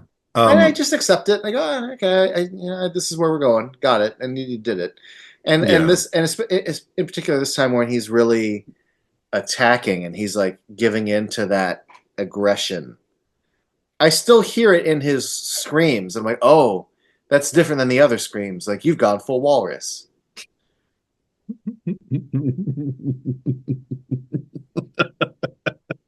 But Sorry. but again, for everything, and this is another reason why I feel like there's a divide is because I feel like the first hour is really solid in the way its scenes are written and all the themes are kind of fleshed out. And Right. the back 40 is more like the outline of this is the beat that needs to happen. We're doing the scene where this happens. And I go, oh yeah, yeah. Right. And also the You flashbacks, the number of flashbacks. you could a worse version of this movie would be like, well, this is the scene where we're at dinner and he's screaming and he doesn't listen to him. Oh, this is the scene where he kind of wakes up and learns what's happening. But those scenes really play out. Hmm. I I also, wish yeah, that care had been extended into the back half. I also wish that maybe that we had less flashbacky vibes and more. I mean, because flashbacks tend to kind of like, especially once a movie really gets going, they tend to kind of like take the foot off of the gas pedal for me a little bit. Mm-hmm. I've commented forever, even though I love Jawbreaker, and the more time I spend with it in my life, the more I'm just like, oh, I love this thing. One of the things that really whatever hit the brakes for me were the monotonous flashbacks that just keep going. I'm like, okay, this was literally 4 minutes ago. Stop showing me what just happened. I saw it. I remember it. She could just say the line. And I feel like with this one, it's not so much even that. I feel like when we kind of like move outside realities and maybe play with perspective, I actually feel like I'm craving maybe the ambiguity of a timeline earlier, like something about Ali's direct address, like monologue into the camera. If we would have opened with something like that, maybe like that's something she's expressing before she's even said goodbye to Wallace or something. I don't know. But it's also about resignation. So I don't know. Maybe I'm rewriting the movie. But something, I don't know. I just feel like the time to play with my perspective as to the sequence of events is earlier than this movie gives me because like what once it gets going, I'm in it. I'm in the now. I don't want to like now we hit the pause button and we go back and we see an emotional moment between them. And I don't need that. I mean, even if maybe it feels a little too spoon feedy and maybe like he was trying to play with our attention span, in a very art house question mark kind of way. And I feel like it could have been done. I just something about the sequence. It just doesn't grease the wheels for me. I sit there kind of going like, oh, I know that this is going to take a few minutes. Okay. I'll sit and Yeah, I'll I mean, watch this thing that some happened of the now. flashbacks really work for me more than I mean, the Genesis Rodriguez monologue flashback Yeah. works simply because fuck did she show up to work that day? Oh yeah. My God, Hmm. But yeah, it plays with things interestingly because then later they flash back to, or not even a flashback, but right because he calls. They start a scene where I think it's when she gets up to go tells him to brush his teeth or whatever. Yeah. We cut back to the end of that monologue. So I mean, Yeah. that's not even a flashback so much as just like a flash, like we're cutting back. But like, Yeah. I'm not complaining, but there's a thing this movie does, and I've seen other movies do it too, where like, here's the scene that happened. Yeah. Dialogue. When we flash back to it, it turns out, oh, the scene was longer than you thought it was. Yeah. But the scene didn't feel like it was cut off. The scene actually has dialogue missing from the middle, and we still saw the last line, and the last line is still the last line. And I just went, huh? Yeah. Yeah. Also, for the record, I see that hand and I'm like, that's Haley Joel Osment. Oh yeah, yeah. The hand that comes into the frame, I'm just kind of like, there's no point in like masking Well, at this who point, she's talking to. there's like three people in the movie. Who else is it going to be? Yeah. Yeah. Unless you're just going to introduce some random guy who looks like he's got, Haley Joel Osment's furry little arm there. But I'm just kind of like, oh, okay, his best But friend's yes. betraying him, but he's betraying her, so it's just like a House of Cards of betrayal or whatever. I don't even know what to call it, but But yeah, they don't um, establish right away like, oh, he's this guy. He used to be worse, and he doesn't cry anymore. We peel that back, and then we peel it back further with her monologue. He's a cheater, and then we peel right, it back further with. Turns out that scene that we saw at the beginning of the podcast was much longer, and then Haley sure, Joel knows he's a cheater. Like, yeah, yeah, it's different. mhm, yeah. Sounds like it didn't totally work for you, but But no, but I mean, I do the things that work for me are just like the lacing in of like Wallace, like because I mean, I also get like a lot of self-loathing, like the way he talks about old Wallace. Like this is not a guy Hmm. who is upfront with like about missing like that person, and I feel like it is there. It does exist in the end as it is right now. Like just the that last sliver of just kind of missing who he was and his softness, because the walrus is not soft. He's not hurting anyone unless he's got to defend himself. But he's just kind of existing and won't come out unless there's a fish for him. He's just living the Hmm. walrus life. I guess. Don't overthink what's been happening that last year. It's a beat. Yeah, I guess. I should Well, I devote mean, more. and I guess the Yeah. other thing too is that the vibe is one of the conflicts. I've let this. I don't feel this way anymore. But when it came out, I remember really feeling. I'm like, Kevin, you can't intentionally make like a cult movie. Like a cult No. movie happens, Yeah. and it felt like the in the year since, like it's we're not making like he's not trying to make like a real movie that you actually think too much about. Yeah. It's Yeah. kind of it's a cult horror movie. Like here's our ending scene. Don't think Mm. about what he's been doing for the last year. How does it work, and or why is the A to Z cup still there in a And I He like had to like imagine. three of them. He had like three of them. I like to imagine that like people remember that that's where he even in Yoga Hosers they have an article clipping about him. So like I Mhm. think people either bring it to him or I like to imagine that even though he's gone full walrus, that was like one of the last little like human things that he had in his scary final days. So at one Mhm. point they tried to like take it away, and he's like, "Ooh," and they're like, "All right, keep the cup. The cup is his toy, I guess. Yeah, he likes cups. He Nips, likes put that some fucking cups in the cup. enclosure. Put Yeah, some cups in the he'll enclosure. drink out of them. Yeah, holy shit. Make sure, yeah, holy fuck. Um, but what I will say, and maybe this is just me backpedaling because I'm such a fanboy, but like I don't hold the forced construction of cult cinema on this. I don't hold it against the movie anymore because something Mm. that's happened in the last few years, 10 years, is that the movie did become a cult hit, not because he released it as such, but that there were people who were like early teens or 12, 13-year olds who watched this at a younger age. They've grown up with it. So they're now young adult horror fans. And this is just one of those fucked up movies they saw. Hmm. It's fascinating. I don't always like it, but it's fascinating getting older. Yeah. And like growing up going, man, Phantom Menace, fucking Jar Jar sucks. And fucking Anakin going yippee skippy and fuck. And then all of a sudden I'm this older adult and there's this whole generation who are like, that's my Star Wars. Hmm. Fucking Anakin Yeah. blew up the Trade Federation ship, you know? Yeah. So and there's already it's been 11 years. There's already organic Tusk fans, Hmm. not just Kevin Smith fanboys or people who are like, "Well, he made like a fucked up stoner cult horror movie." He made a movie, and I enough time has passed where I just sort of like, "Oh no, it is." I'm like, "Oh, it is just a movie," and not like trying. I felt the same way, and I also forgave that one too. I felt the same way when I saw Repo, the Genetic Opera, for the first time. I was Oh. like, "You're trying so fucking hard to be a Rocky Horror. You can't just force your way into cult status." Hmm. But it's also good, so I don't care. Like Repo's See, trying too hard to be a thing, but it's also pretty good at being that thing. well, So see, Repo's another one where I just kind of like have a lot of variance. Like there's things about it that I'm just kind of like, this doesn't work, this doesn't work, this should be more what there's earnest. I'm This, with you. but There's but there are a lot of things that I live for in that movie. yeah. So I yeah, revisit it quite a bit. I do like it.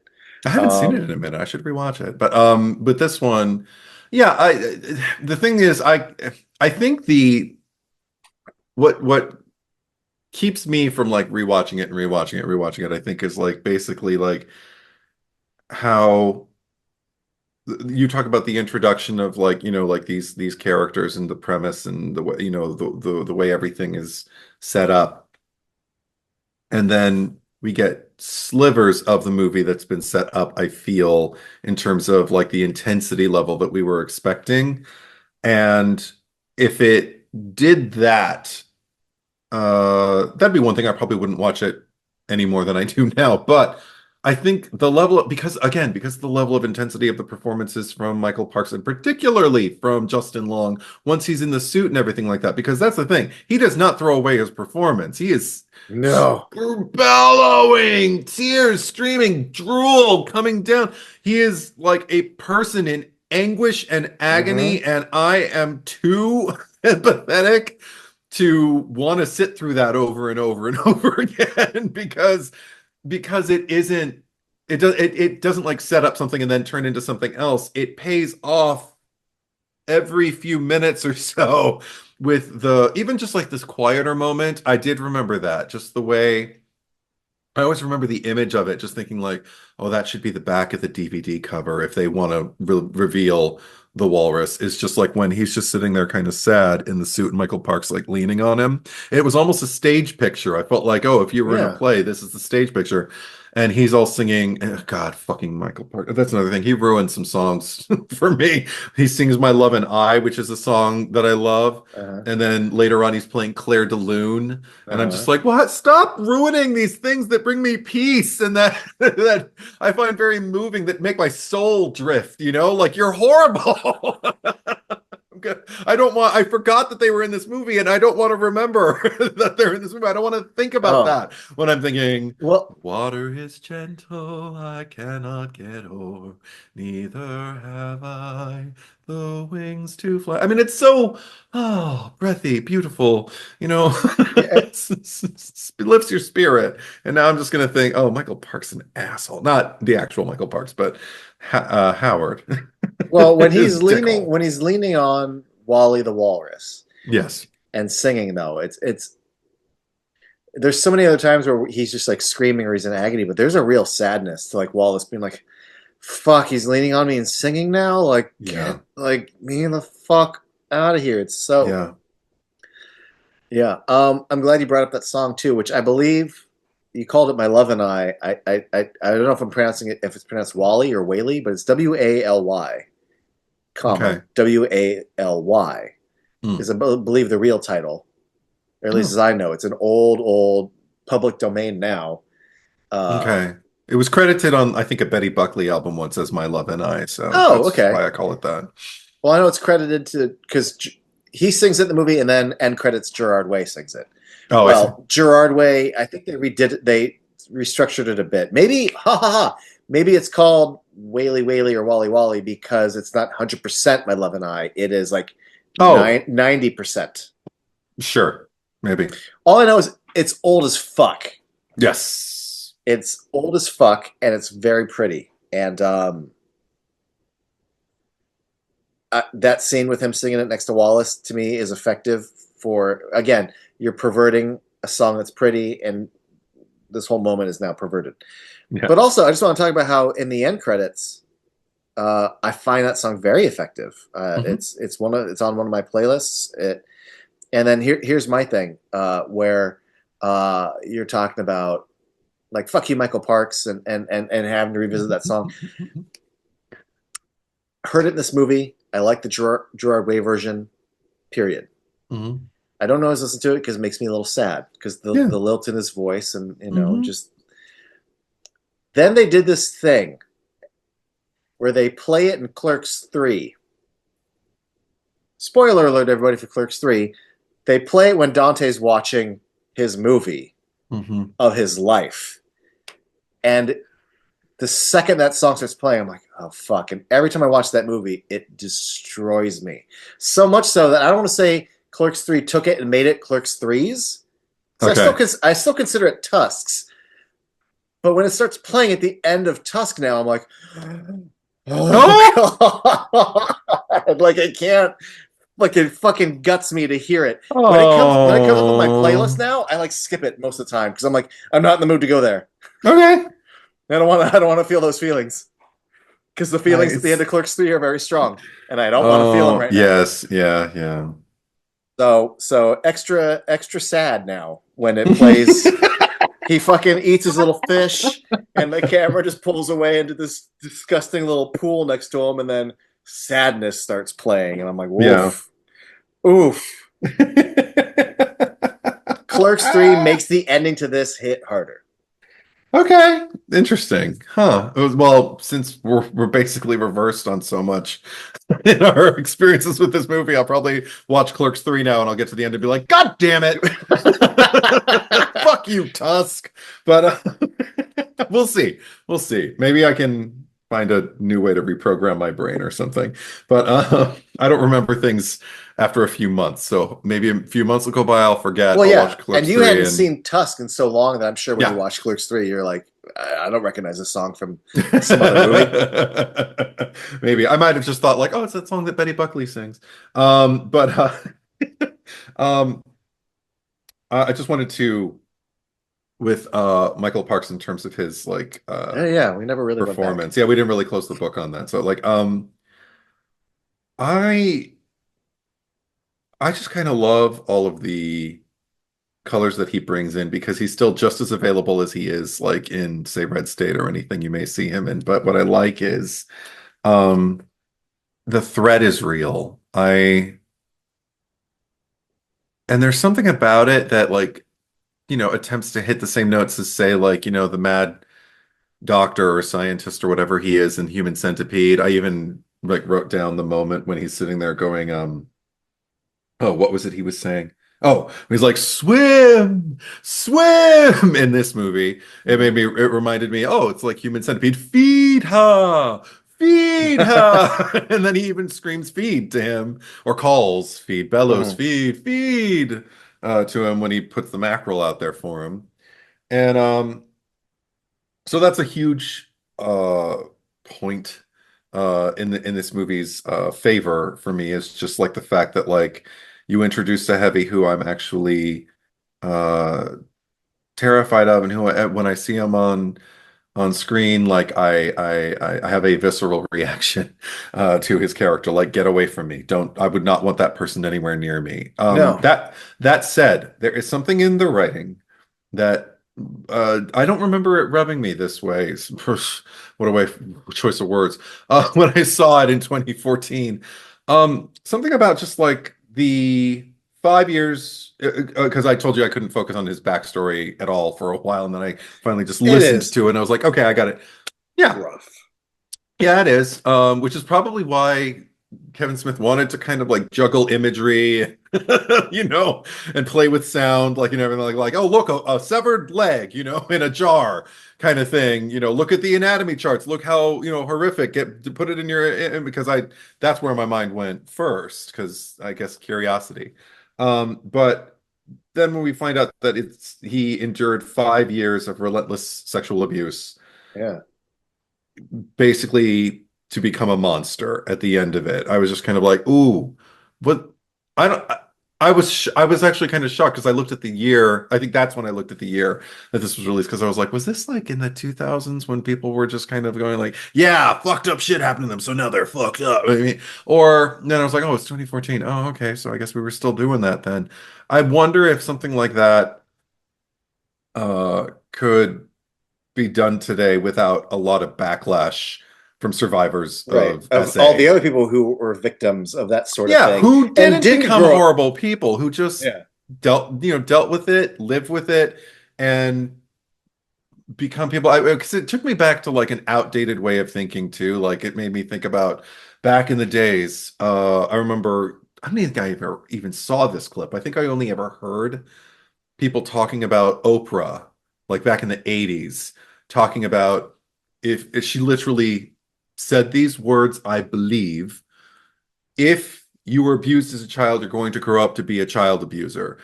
If you were molested as a child, you're going to grow up to be a child molester, like that kind of thing. And I Mm. remember thinking, as a kid, even, I was just kind of like, really? Something about that doesn't add up to me. Yeah. I don't think that's true, Oprah, but you've got a platform and a lot of people who listen to you, so I guess they've all decided. And again, really easy to get people gung ho against people who violate children, which I'm like, okay, good, that's good, but to make blanket statements like that seems to kind of like defeat a lot of, I guess, the justice people seek when they've been victimized that way, you know, like as adults, like, so now I Yeah. have to live with this stigma as an adult with people worrying about what I'm capable of now. I felt like it would have, I don't need, and again, I don't need like a 2025 kind of like mentality of like it all being explained away. I don't need like necessarily like a layer built in explaining like, but he was wrong. See, he's just kind of, I can put it together in my head like, no, you're just a fucked up person. A Mhm. lot of fucked up shit happened to you. Like none of that should have happened to you.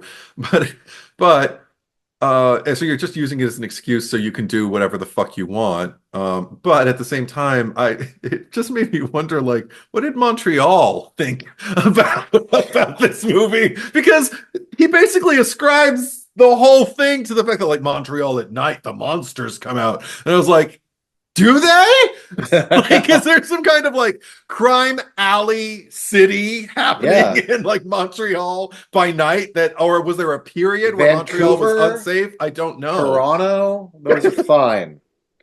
But yeah, because he talks about Yeah. some conservative party that was in power at the time who And I took don't know, I don't the know the kids' history there. Yeah. schools, Yeah. who then kind of mental institutions, because the Yeah. schools were labeled institutions. So then, Right. yeah, Right. for 5 years, not just the mental patients, but like the nuns and the teachers, everyone turned a blind eye or Or did pocketed money or did things yeah, themselves. Yeah. yeah. Yeah.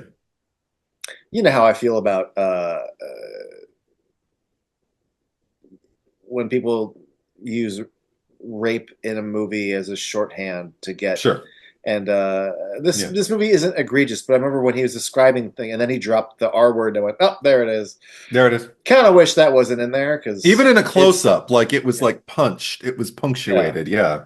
I'm gonna be honest with you, Eddie. The previous 3 or 4 times I saw this, Yeah. that didn't even register to me because again, we're Mm. cutting to him sewing, and Yeah. sometimes I get just lost in the tonality of his voice. And this is the first time Yeah. I ever went, "Wait, what happened to Right. him?" Yes. Yes. I've it's This movie came out 11 years ago. Didn't notice. hmm That's bad for me as a viewer to be like, "Wait, what?" But I get it because I had to rerun it. You know, like I Yeah. had to Well, watch it three times. you're not wrong. It is a dated. I mean, I very much bump into that sort of thing. I really do bump into it in Scream 3 hmm when Roman's like, "What those guys did to your mom in this room turned her into a slut." I'm like, "Wait, getting raped by men makes you just crave dick? What the fuck idiot wrote this shit?" Like, or more importantly, what kind of idiot character believes that? Says that. You Yeah. know, like, Yeah. oh, Yeah. and yeah. 100%. Yeah. But I was to point out because you were talking about you know what he brings to the part. Yeah. There's so much that I like about his introductory scene with Wallace, the way hmm he's sort of like hmm enduring this, but also kind of playfully. I'm letting myself be a little vulgar too, and the fact that all that reads on its own, but also reads as performative. hmm Um, it's great work, but to me, where it gets it's the next two scenes. It's hmm the two scenes where Wallace comes to and he's in the chair, hmm and then the scene where they're at the dinner table.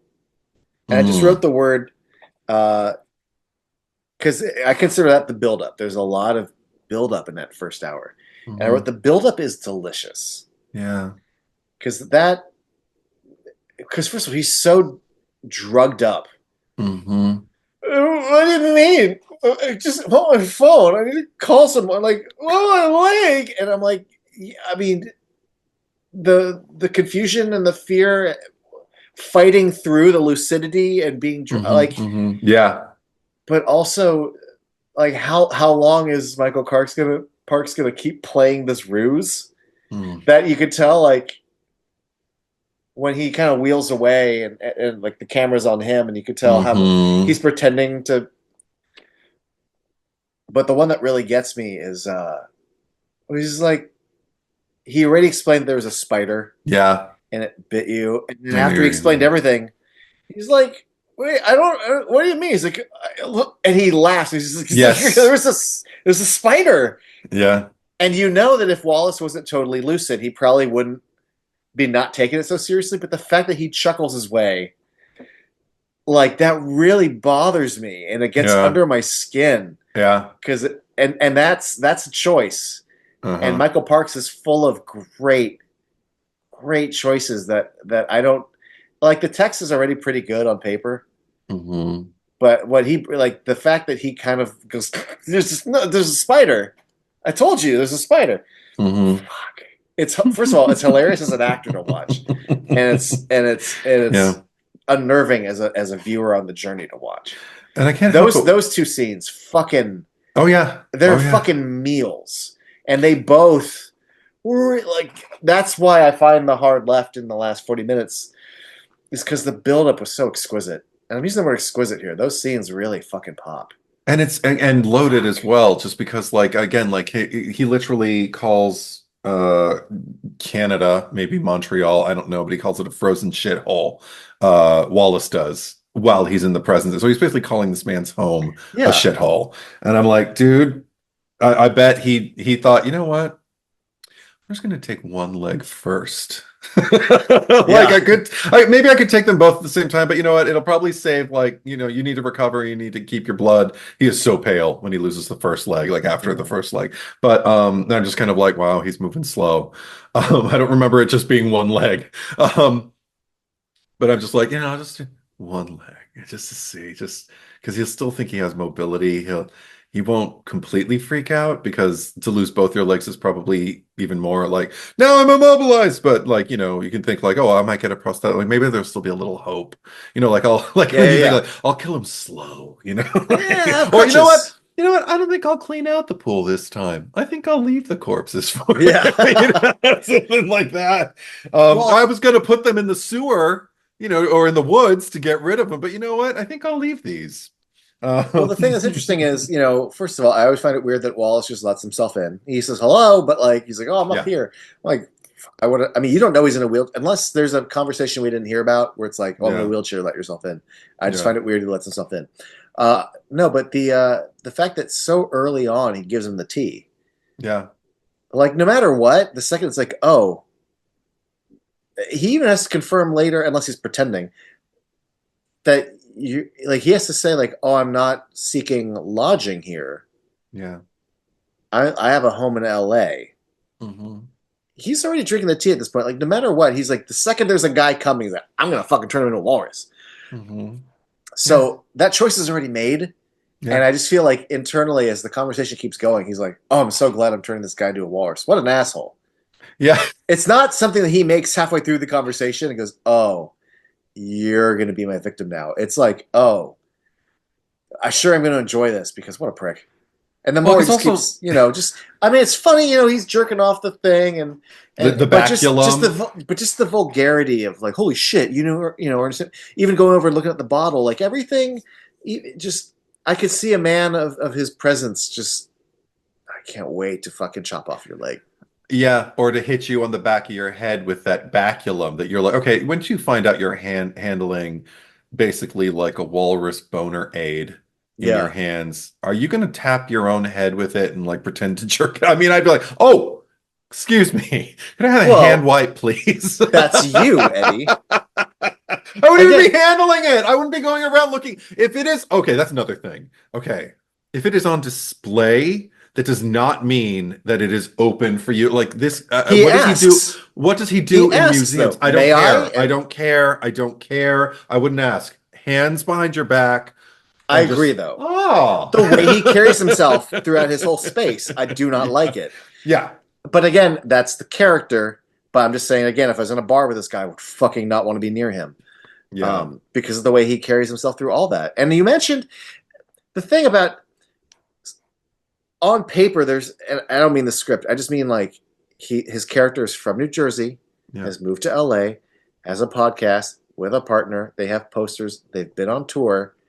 We get it. He's Kevin Smith. And he has facial hair. We get it. Mm. He's Kevin Smith. Nothing about his personality, though.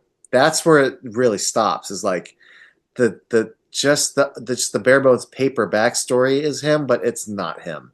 No, Now sure, I there agree. I agree. now there is a version of Kevin Smith I can see when you find out it is a whale boner. You might actually, he might actually do that. But it's the attitude behind it all. Yes, I know. I can agree. see Kevin Smith being kind of vulgar in front of this guy. I can see Kevin Smith wandering and looking at things.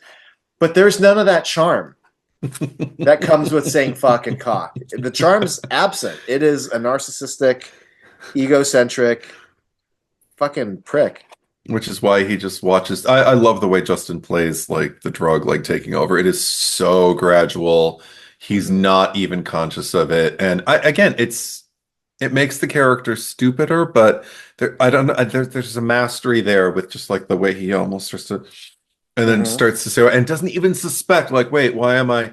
Whereas I predict if he were a woman, yeah, the first thing he'd do is, what did you do to my tea? It makes me think about like Jessica Biel, like going in that fucking mobile home in the Texas Chainsaw Massacre remake, which I know you love. But anyway, but I did also, that was another thing in terms of like the level of commitment, like as far as the investment, the emotional investment in terms of like absorbing what's happening to him. I loved all that, but I think the first clue for me, the first time I saw this movie, like I thought Justin Long was doing a good job being an obnoxious podcast host and everything. But I think the first clue I had that like, God, this guy's committed was when he fell. I was just about to say, I love that fall. It's a hell of a that master shot. I mean, not necessary. It feels like that's the fall a stuntman would do, right? 100. He plunk head boom onto the ground. I hope it was only one take. Yeah. Because that looked damaging potentially. Yes. And again, we've both acted. I know how to fall. I've been trained in stage combat. You usually get to use your arms to, or if you can't use your arms, they have to be like down pinned at your side, and you let one leg collapse, but you kind of fall onto it as the other leg supports you until the last moment where your body rolls onto the floor, and it can be very effective like on stage. This was like a whoop, plunk, and I was like, ow. Yeah. Maybe it was aided in post with like a little bit more of a thumpier thump when he hit, but it looked like what it sounded like. Yeah, it was not a severed leg CGI samurai sword botch job. That was like, okay, somebody committed. I hope he got a break after that. And I hope they yelled, cut, wrap for the day. Justin, that's the last shot of the day. Yeah. That's the last shot of the week. You're coming back after we shoot a bunch of stuff with Haley Joel and your girlfriend. But also had to wonder, like, that baculum, is that what Howard did get hit? Did use that to hit him on the back of the head when he was on the phone, right? Yeah. Wallace? Okay, I thought so. I didn't get a clear look at it, but it seemed like it. Also, just last thought in terms of just like Kevin Smith going there with the backstory for Howard. The only thing that doesn't like completely make me like like want to go like, oh, and Kevin Smith showed about. I do in some vein kind of see it as like a reverse Batman story, because he was with his parents in a city at night. They both got killed in front of him, and it's almost like, well, what if Batman grew up to had been abducted after that, as opposed to just kind of like left there with his parents, in Crime Alley. Like I don't know. I was just kind of like, okay. Sometimes I feel like I see you, Kevin Smith. Yeah, I mean, the dude's picked up a comic book or two in his time, so yeah. Yeah, he certainly and he's written a comic book or two in his time. I did also I laughed out loud when Teddy, Haley Joel's character, and Allie are looking for Wallace, and they're showing, you just see kind of like the back of the tablet, the iPad that they're showing everybody. So you don't really know what they're looking at, and I'm just kind of like wondering, like, oh, I wonder what photo they're showing. And then when we finally get to see it, it's like, ugh.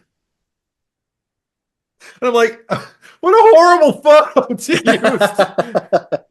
Like, again, like maybe it's something about the character, like maybe but I mean, there's literally like art on the walls of him. You know, I mean, most of it's cartoon artwork, but yeah. but I mean, there's got to be like, you know, a Comic-Con panel or something that like where he's hey, or just like your headshot that yeah, is yeah, used exactly. on your Just your website. headshot, Yeah. AR 8x10 glossy, yeah, something like that. But the fact that I don't know, I guess it just made me laugh. I was just like, I mean, okay, one of the things that I never thought about until this viewing was like, yeah, they get the voicemail, and I'm like, you don't call the police, you go to Canada. But part of me was thinking, oh no, but actually this scene really works when they're in the car. They're yeah, clearly on the phone with the police. And she goes, yeah, he went there with this not podcast, the Not Sea Party. And yes. here's the moment that works for me is when immediately Teddy goes, spell it. And then you hear, funny beat, but also establishes why, well, I guess we should go to Canada then. Yeah. Because look what happens when we call the police. So I like how organically, at least, they go to the Canadian police. He tips them off to a private eye. But I mean, that's all a very logistical, believable way of getting the cast to still stay with, like 3 or 4 primary leads, and then Sure, and then we get to Guy Lapointe, or Guy Lapointe is how it's Guy spelled. Lapointe, yeah, Yeah. but French Canadian. Yeah. But also the thing about there's a little thing that I used to go back and forth on was that the Not Sea Party. Yes. I'm saying spaces in case the word together gets me demonetized or something. Right. NOT space SEE, as if they did not. Funny joke. However, within the realism of the movie, I feel like that would get you the problem that you have on the phone. That problem would have happened hundreds and hundreds and hundreds of times. Why would you keep calling your podcast that? Yeah. And then you've all got the shirts and the posters. But then one of the things that I really came to accept on this viewing was I'm like, actually, that's very telling of how much you don't care. Yeah. How you think the joke is so funny that the confusion is worth it, and the fact that it's almost just offensive just to say it phonetically. Yeah, haha, we're just being edgy, or we don't care. I'm like, oh no, that tells me so much about you. Yeah. The fact that he's even saying it with a German accent, like on the pod, like, I'm like, yeah, you insensitive, fucking narcissistic prick. I can't stand this guy. But then, I mean, it's not like they get into Canada and like the insensitivity is like completely, gone. I guess is again the point of the movie. But I mean, because for me, once they meet Guy, when they get led there by Frank Garman, yeah, Detective Frank Garman, yeah, played by Ralph Garman, different spelling. Guy informs them that 23 people have disappeared. He believes by this assailant, and that they call it the first wife because she don't let you talk, she don't let you go anywhere, and she don't let you fuck. So, or she don't fuck and she don't fuck you. And I was just like, oh wow. And then he gets a response of them just sitting there kind of stone-faced like and confused, like what? And he's just like, I guess it's funny if you've been married a couple times or whatever it is that he says. But I don't know. There's something about the backdrop that I don't know. I kept wondering while I was watching it, like, what do Canadians think about this movie? Like, what's the impression? And not just Montreal, like, but just like overall, like there were things like when you mentioned before, Harley Morenstein, when he plays a border agent, and he says things like, "You don't say Hitler in an airport." Yeah. That was the first laugh that this movie got for me. But also when he said, what was it? Shit, I wrote it down. Oh, the red, white, but never blue versus red and white in Canada because you're never blue. And then the Canada-do's and the Canada-don'ts. Yeah. And I was like, are these things that people... No, it's... I know a few Canadians, and I'm like, okay, I'm wondering if they're hearing this and kind of like, okay, some American guy wrote this. Which, but I think some American guy wants to make a really silly idea of... And again, that's his version of Canada, I think, really suits Yoga Hosers more. Yeah, I do than this, because that his idea of all these Canadian puns, that seems funny, but then you have a villain who was like raped as a child, and you're like, tonality wise, what's happening here? Yeah.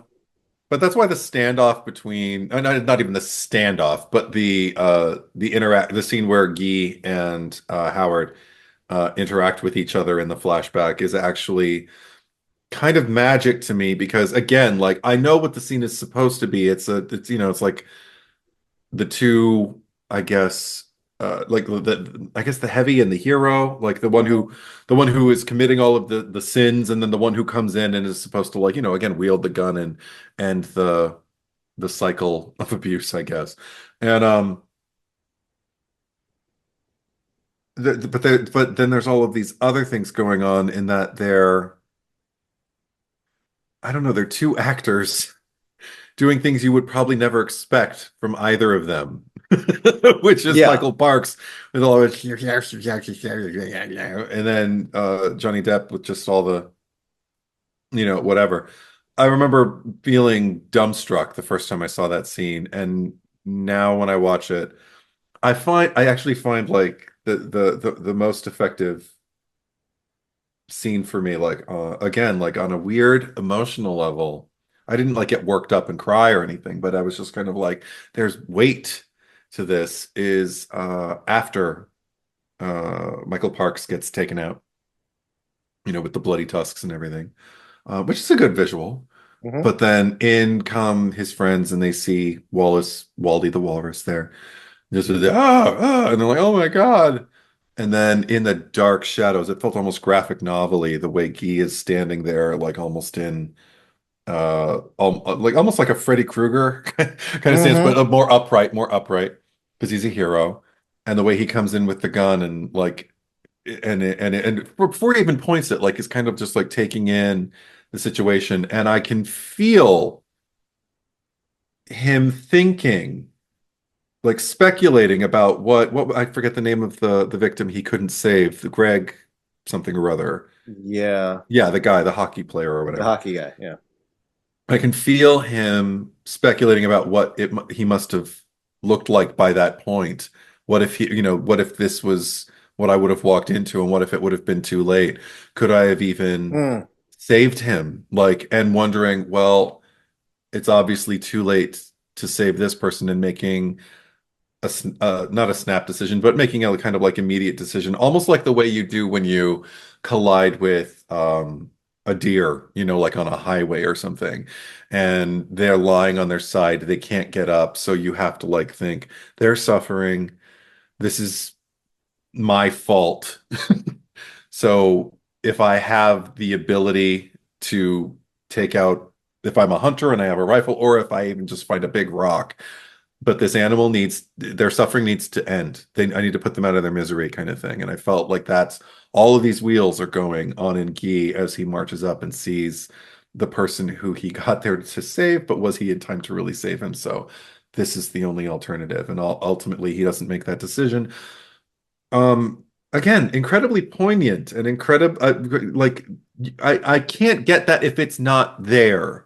If Uh-huh. Johnny Depp isn't playing that and Kevin Smith isn't capturing it, I do a relatively high level of or high amount of headcanon sometimes to keep a Oh movie yeah. afloat in my brain. I didn't feel that was me working hard to justify something. I just felt like it was me meeting the movie halfway. Movie going like, here's the thing that here's this moment. And I was like, thank you. I'm getting it. It actually Mm. is landing for me. Um, I still wonder what led them to make the decision they made. What? How did they get from that to Well, again, the? that's yeah. What you're doing is you're thinking about something you're not supposed to think about. You're supposed to take the fade But and go 1 year later. Ah ha ha! He's still a walrus. that's the point. Well, not, Because but yeah, because then you have to go down this whole rabbit hole, Eddie, of them finding him and he's gone full walrus, and then what do we do? Do we take him? But no, and then professionals come. You can't just unsearchingly. You have to have the whole scene at the end of Psycho, like Wallace. To him, he is the walrus now. Wallace is gone, and Mr. Tusk took over. But Norman Bates came back 22 years later. I know, I'm just saying, but you need And to have who knows? If professionals. he hadn't been agitated in Psycho 2, he might have done okay. Yeah, I know. That's the tragedy of Psycho 2. So yeah, and that's actually be interesting to see addressed in Tusks, because we know a little bit about the premise. I don't know of Tusks. anything. What do you know? Oh. What do we know? I don't mind telling me. Tell me. Kevin Smith has said that that Wallace gets surgery and becomes a man again, but everything's not all right up in the head, and now he is essentially the Howard Howe. And that's all we know. So he's Jamie Lloyd in Halloween. He's Tommy Jarvis in Friday the 13th. He is. He becomes the monster. Yeah. The horror. Excellent, but Jamie's just trying to fight that, sort of thing in 5, and Tommy is afraid of kind of becoming that in part 5. Yeah. He becomes, the Howard Howe.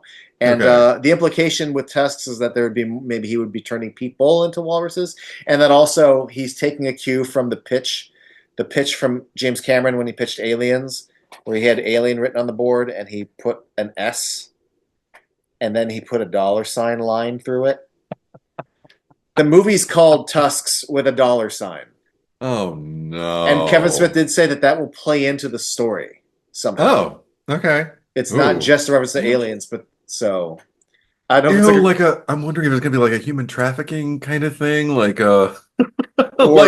I'm selling walruses. I was thinking like some weird freak show thing. Maybe, yeah. I mean, that's still So who knows? But we know very little. We know very little other than because there's still a group chat, and that he messaged Genesis and Haley Joel. Yeah. And Justin Long, and they all were like, "Yeah, okay." Like, I love that. Good for. Okay, that's another thing.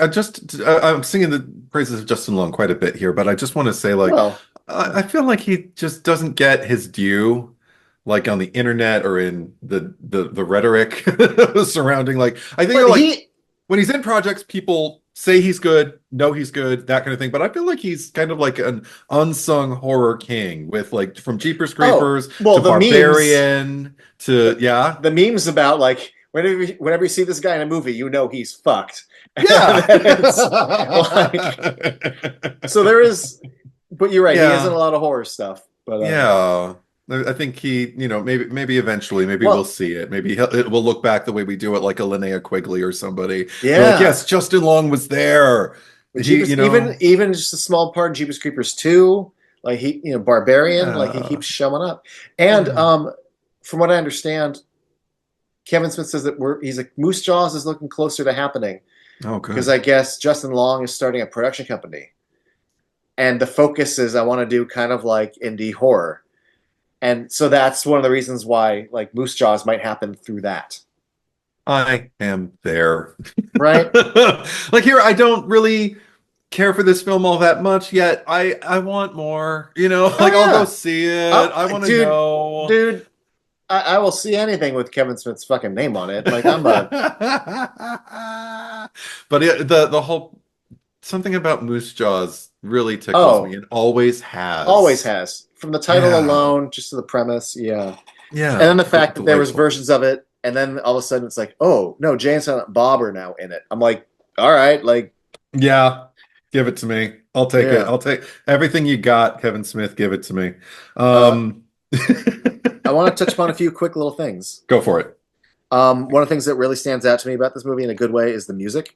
Yeah. I really appreciate from the drive from A to Z to his woodland home. Yeah. The percussion is not only moody, but I like that it's essentially, I don't know the exact percentage, but it's like 85% the drumming from the song Tusk.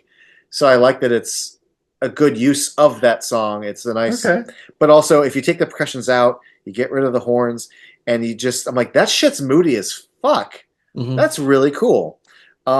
but it's not just the percussions, which is really effective, and they use more than once in the movie. But there's that scene where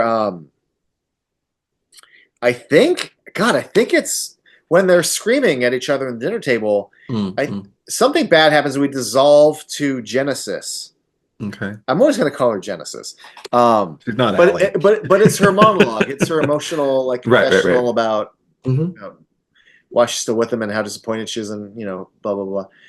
And it's ominous music that kind of fades into like still kind of ominous and sad, but like ominous because we don't know at first what she's talking. But anyway, the music's really tight. I really like the music a lot, and that just makes me happy that like the big climax. It's the most obvious on the nose thing ever, but like, let's just play Tusk. Yeah. and I remember he was saying that like I listened to the album Tusk while I was writing this a lot. So by the time I absorbed that album so much, it's like, well, I have to play that song for the end. Sure. But here's the thing: it surprisingly works for running into a house and kicking open doors, and while like, these two fucking people are fighting in walrus suits. That looks funny. Like it's not since like a face-off between two giraffes have I been like, this is silly. Yeah. I mean, if you want to get into it, I mean, I get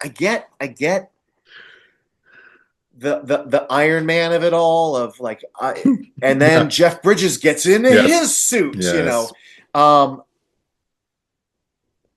it's just one of those things where I don't want to say it's like too little too late, but you have to know that was always something that he's had in his pocket. Yeah. And we just are not privy to it till now. But I really got into the psychology of it on this viewing of like, I let Mr. Tusk down, literally hours before I got rescued, I ate him. Yeah. And it wasn't a fair fight. So like, you know what? Now is your fair fight. And like, I built a suit for myself. And like, if the whole time we've been trying to push you to go full walrus, like, here's how you have to, if you want to survive, you have to go full walrus or I'm going to fucking kill you. And the fact that he chooses, there's a version of like, look at me. I'd rather you just fucking kill me. Yeah. So there is something to be said about like going full walrus and choosing to go forward and all that. But goddamn, if it isn't silly just to see two grown-ass men like flopping around, kind of just bumping chests and just the idea that Michael Parks, like, don't think about it, but like, how did he get himself in the suit? And like, just zip it up like his hands, and then just peel it off. Yeah. But there's all that gross shit inside it. Like that grossed me out. Very, very effective. I did wonder for a moment, like if there was like a accumulation of guilt, like over the years of like the fact that like the most, like he was finally nurtured and cared for, like by this walrus while he was adrift at sea and felt safe maybe for the first time in his life. And he committed kind of the ultimate survival-based betrayal by feasting on his savior. And if he was just trying to heal something in him, if all of this damage he was doing was his own misguided way of trying to heal that wrong from the past, I don't know. Yeah, well, because the whole thing is he tells Wallace, like, this is the longest anyone has lasted. Yeah. I think it's all been building towards this idea of like catharsis. Yeah. But in all these 23 other attempts, no one's ever made it to a point where I could put on my suit and try to do this with someone. I remember thinking like the bodies at the bottom when he's like watching the last, because I thought there were two in one frame at one point, two walrus corpses in the same frame. So I was like, oh my gosh, there have been more before. But I remember wondering even then, again, this is like when something's rich enough, you can start speculating about it. And I'm thinking about the history of it, thinking like, okay, did they drown because they couldn't swim, or did they drown because they didn't want to survive this way? Like, I don't know. I like thinking about that a little bit. And then I put it away. I mean, I always presume like, time to swim. Fuck. Because I can imagine myself in that situation. I would have been like, fuck this. I'm not. I thought about that this time. I'd rather when die Wallace this way goes than live this way. Yeah. Like, do I just I'd rather let die myself... this way than live this way. Yeah. Also, I want to point. There's all like these little like peripheral. I don't want to call them like deep cuts, but I like that. First of all, I like the fact that Wallace, when he's drawn on the posters around their little studio, Mhm. he looks like Ralph Garman to me. Like they give him these little like dark beady eyes, and it just makes me happy. But Aw. I love that they're NSP shirts to look like the SIR logo. Yeah. And the ooh, Well, that's and the other deep cut. helper. When I love oh margaritas. Ooh, Yeah. Come on now. I both like and I don't want to say I dislike it, but I remember seeing that in the theater, and my initial response was, and you heard multiple laughs, and I went, I know who listens to the fucking podcast. Who listens to the podcast? Yeah. I know who's cool in this theater. But I remember the second time it plays, it's in the house. Mm-hmm. But I remember like I don't want to say it was like a distraction, but it definitely like I don't say like it pulled me out, but it made me aware of like haha the thing and it's Ralph in the song and it's Pacino, and like I don't know in the middle of a scary moment where I'm in the house and you realize for the first time, wait, his phone's not destroyed. Mm-hmm. Yeah. I don't know. There can be a contrast of funny versus the irony. So I'm fine with it. But I remember the first time I saw it, it pulled me out a little bit. Just pick your cameos carefully, or your references. Like I Right. mean, I think I talked about it when we saw the case in point for me. Always is, and I love Wes Craven. I love New Nightmare, but I still to this day when I watch it and Freddy finally ascends into our reality, like through the sheet and everything like that, and it's like and it pulls through and I'm here and everything like that, and then all of a sudden we go to a silhouette or a shadow cast on the wall and a hand like this, and immediately I think Nosferatu. Damn it, like, I'm like, oh, it's an allusion to Murnau's Nosferatu. Yeah. Great. Don't do that at this pivotal moment. Sure. When your heavy is finally like flesh and blood and dimensional and has and your hero, your heroine has moved into her power and chosen to take up the mantle of final girl in this franchise. And now we're making an allusion to another. It always bothers me. I'm not saying it should bother everybody. Yeah, I get that. I've never bumped into it, but yeah. Yeah. Ugh. But yeah, I mean, moments like that, you gotta be careful. Yeah, they either diffuse it or they're just too precocious, they're too precious or whatever. Like the one that bugs me is, and I'm weird. I don't think it's great, but I defend parts of Amazing Spider-Man 2. I think there's some value to that movie. But there is a moment that I bump into, which is he's trying to catch all the stuff, and he's having this big chase scene in the opening, and he's hanging on to the front of this fucking truck, and his cell phone rings, and it's do-do-do, do-do-do, do-do-do, and I'm like, wait, why does the Spider-Man theme exist in this world? Like, what is that the music to? Because to me, it's the theme song of a cartoon about Spider-Man. Yeah. Why is the theme song to Spider-Man exist as a ringtone? And I'm thinking about this too much. You're ruining your moment. Mm-hmm. But you thought it'd be cute to make. Nope, it's not cute. It's distracting. It's all about location. And speaking of making a choice, my last note is you have to be careful. The choice to include the clips of the podcast in your credits. Mm-hmm. Fuck, did that have a negative effect, at least to everyone that I knew? Not just in the theater that night, but to people who I talked to, and for months after. And I had to explain to everyone, like, yeah, but you don't have the full context. It's like, yeah, but you don't get the full context when you're in the credits. Yeah. But if you and your friend are pitching an entire movie, and when you come up with this beat, when you come up with that beat, you're laughing as a response to the pitch, to putting it together. And then you laugh because you're acknowledging that this is an idea for a movie, and this is how this scene would go. Yeah. And you get that because you spent the last 20 minutes doing that. Mm-hmm. When you pull out of context describing the last scene, and you're describing them bringing the fish, and you're laughing, and you don't understand already why he's laughing. So now it sounds like, I know people who are like, I went on that ride, and now Kevin Smith's laughing at me for going on the ride. 100%. I get the impulse to include it. I don't. But it's unfortunate for anyone who doesn't already listen to the podcast Yeah. because it reads differently and it's a choice. My sister's still pissed off about it. Wow.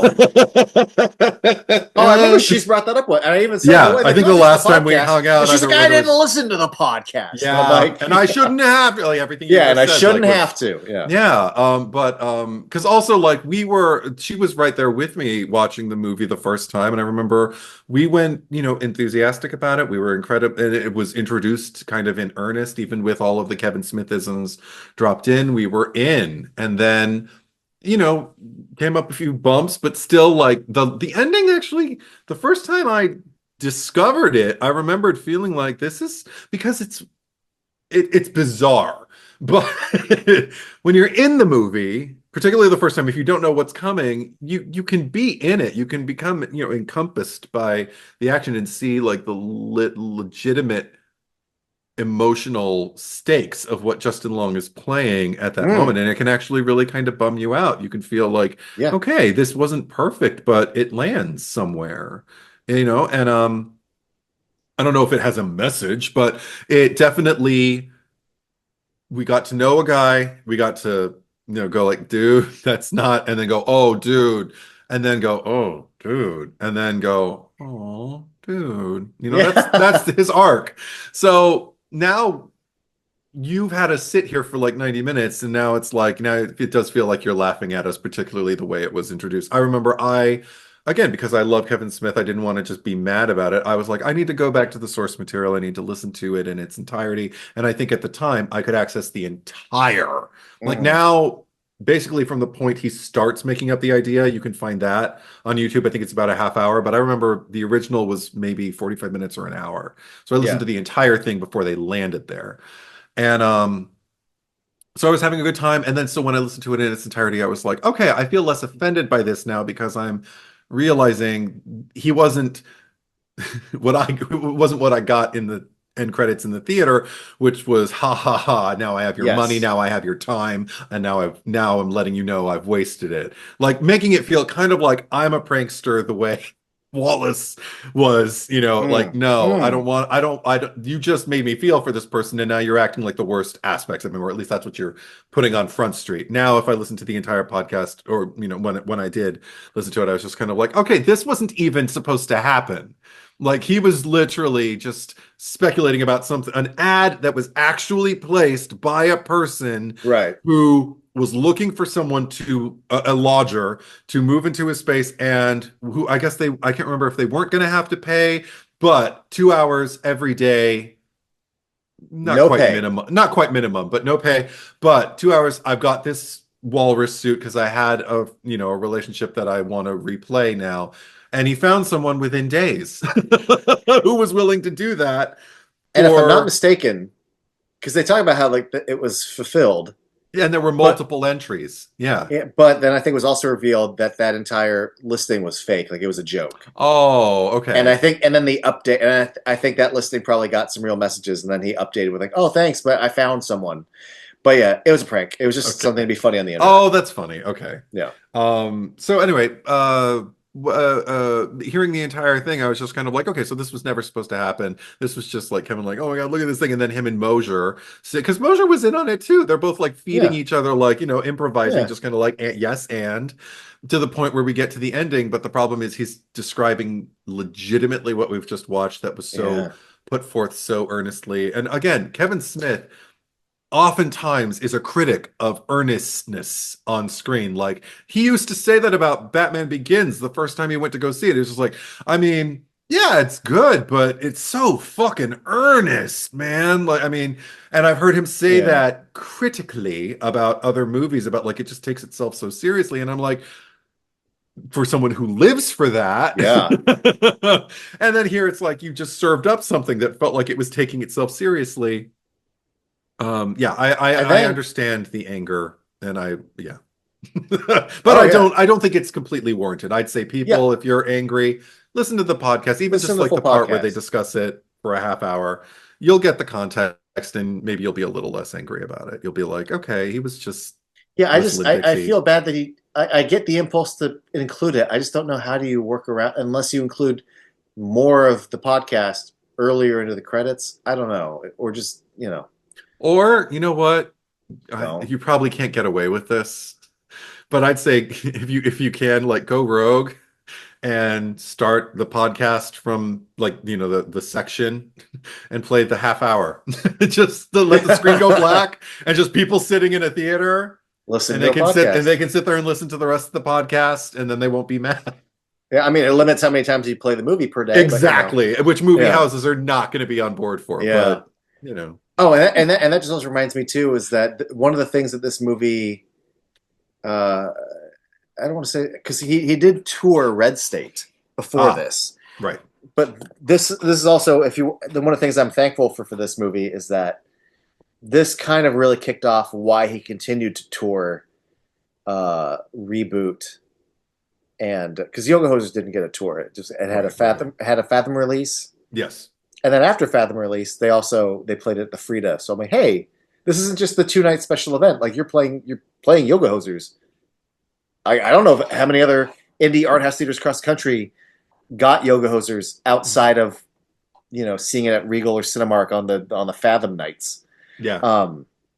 I went for Fathom. But Reboot and Clerks 3 had the tours. And I know that one of the things was that, like, yeah, we had distribution by A24, and I've often thought about this with movies. So I'm really glad he confirmed my suspicions, which is that marketing costs so much, so much, that if the budget was $7 million, he's like, great, well, I have to make $7 million back. Like, well, no, we spent $20 million to market it. So now you've got to make like 45 to break even. Also, and then theaters get a percentage of that, and the percentage changes after certain many weeks. So it's just like, fuck. Like, I'd rather take the 20 million to make the movie, but so I'm spending fuck that. Like, if I make the $7 million movie and I just tour it myself, I don't have to worry about it because I do the marketing on my fucking. Yep. I'm the marketer. Yeah. So. I don't want to. I know this movie didn't like bomb because I think Blu-ray sales and the fact that 10 years later there's a thing, but I know it didn't do great in theaters. And I know the frustration is when you have to recoup marketing that's 2 to 3 times your production budget. That's just a silly way. And he's like, this is a silly way to do business. 100%. So I'm glad that he learned something that works because I know it really fucking worked for Reboot. There's even it holds a record, I think, for like the best single screening at a location ever. Right. But so yeah, maybe for Tusks. I feel like it might be in theaters again because I don't know if it has to be done through A24 or I don't know. Yeah, but yeah, A24 might be down. Yeah. They seem pretty cool. They did the front room, so like. Which I still have yet to see, but I can't wait because I saw your Letterboxd review. It's a fascinating experience. Less so a movie than just a thing that occurred. There you go. And was allowed to happen. Yeah. Yeah. Sweet. Yeah. But I feel like I spent a lot of this time. We're here for about almost 2.5 hours.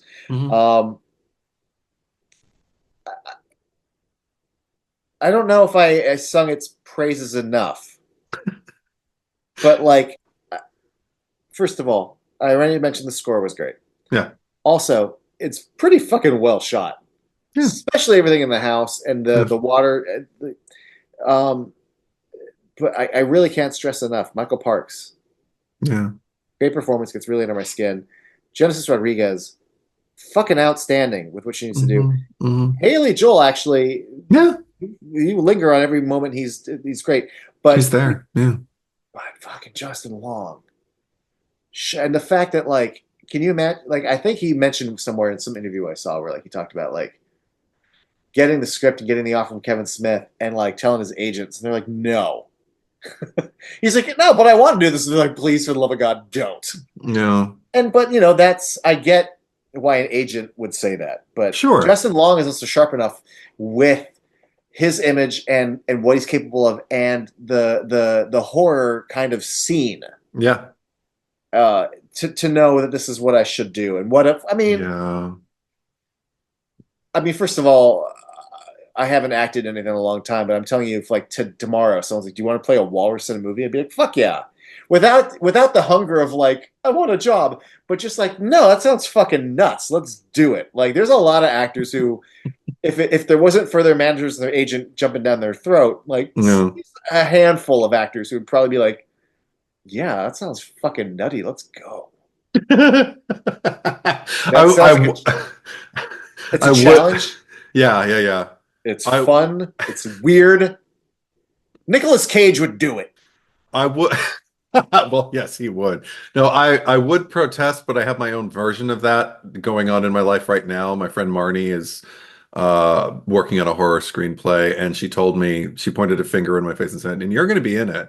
And she knows that I haven't acted in a while and that I have no desire to return. And but she said that, and I was just kind of like, "All right." And she's like, "Now, are you okay with?" I'm like, "If it's your movie, I'm cool with whatever. Just write it. I'll do it. It's Yeah. your script." So yeah. If she wrote I me mean, a walrus movie, it's Marnie's walrus movie, so I have to do exactly. And that's the thing is it. he did this cameo in Zack and Miri, and now it's Kevin Smith's Walrus movie. I know, yeah. You know, When because you like the people you work with, yeah. exactly, because a lot of people don't think about this enough. Even when you, I just watched the doc of Chucky, the 5 hour Chucky documentary. Oh, yeah. And you hear people go, "Oh, I'd love," John Waters wanted to be in a horror movie, and he wanted to get killed in a movie, and he wanted to be killed in a Chucky movie. Hmm. But anytime you hear someone go, "Oh, that'd be so much fun," I've even said, "Oh, dude, you know what? I would love to just be killed in a horror movie." Um, I know it's annoying when some people say, "Well, it's really hard to be an actor," but also, because sometimes it's overpaid and it's whatever. But Sometimes. sometimes, if you're a working actor and you're working all the time, but getting up, at 3 or 4 in the morning so that you're at set at 5 because you're going to be in makeup for 3 or 4, 6 hours Hmm. to do this thing where you're going to be really, really uncomfortable and you can't even piss and you have to be and I just imagine like you're wearing tusks in your fucking face and you're like, none of that's easy physically. Mm-mm. And I guarantee you that movie was probably done on a really tight, like a 30-day schedule. So a lot of setups all day long, early starts, late nights, not a lot of sleep. Mhm. You're signing up for a lot in a short amount of time, and it can be really, really unpleasant. Also, if you're claustrophobic, getting a mold made of your face can be fucking horrendous. Mhm. Um, all of that. So signing up for all that, but then it's such a performance. I talked about what an asshole he is, but he's selling me on what an asshole he is, and the fear he plays is exquisite. Mhm. Yeah. Exquisite. Yeah. There's a lot of great performances in here, and I have revisited it. I do have a pretty good time with it. Buddy Christ. Hey.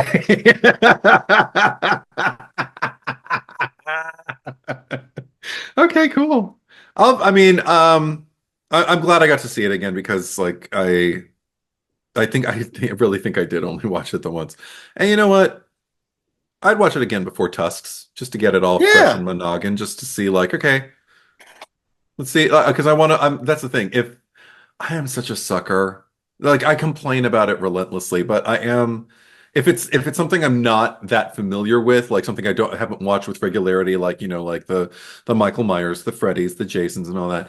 Um, I want to be able to capture if somebody does make a reference to something that already happened in franchise, like so the way to keep you need to have that stuff fresh in your mind, and if you haven't watched it a bunch, you need to go back, you need to watch it. And so, yeah. okay, I've seen that. Next day, I'm going to go to the movies and I'm going to go see the new thing so it can pop.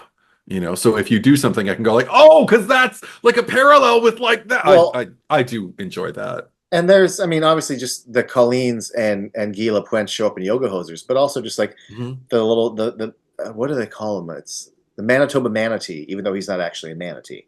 Right. But all these little connective to the A to Z, you know, I guarantee you, because it's supposed to be the Great White North trilogy, Moose Jaws will have something having to do with Tusk, where you're gonna go, oh. Yeah. Oh, I also did appreciate the SCTV reference. Oh yeah.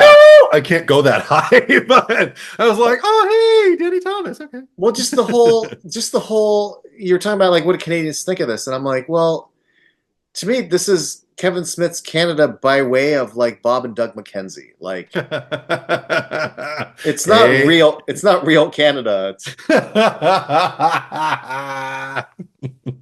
It's SCTV. It's comedy Canada. Like it's, yeah, it's done. I feel it is a slight like what's the word I'm looking for? Like detour from the Jersey references that he makes. Like I think there's just as much love there, but like he was raised in Jersey. He was not raised in Canada. So, sure. You know, I wonder what the natives think of it. That's how I feel.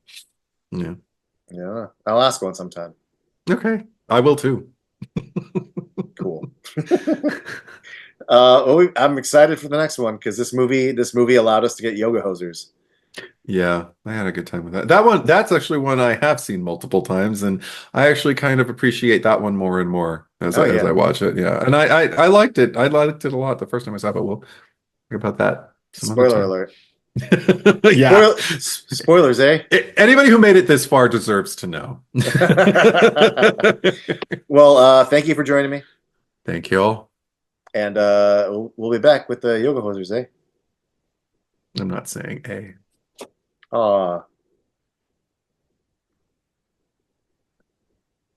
I just said it. I just didn't say it in context. You did! I'm stupid. Okay, bye. Bye.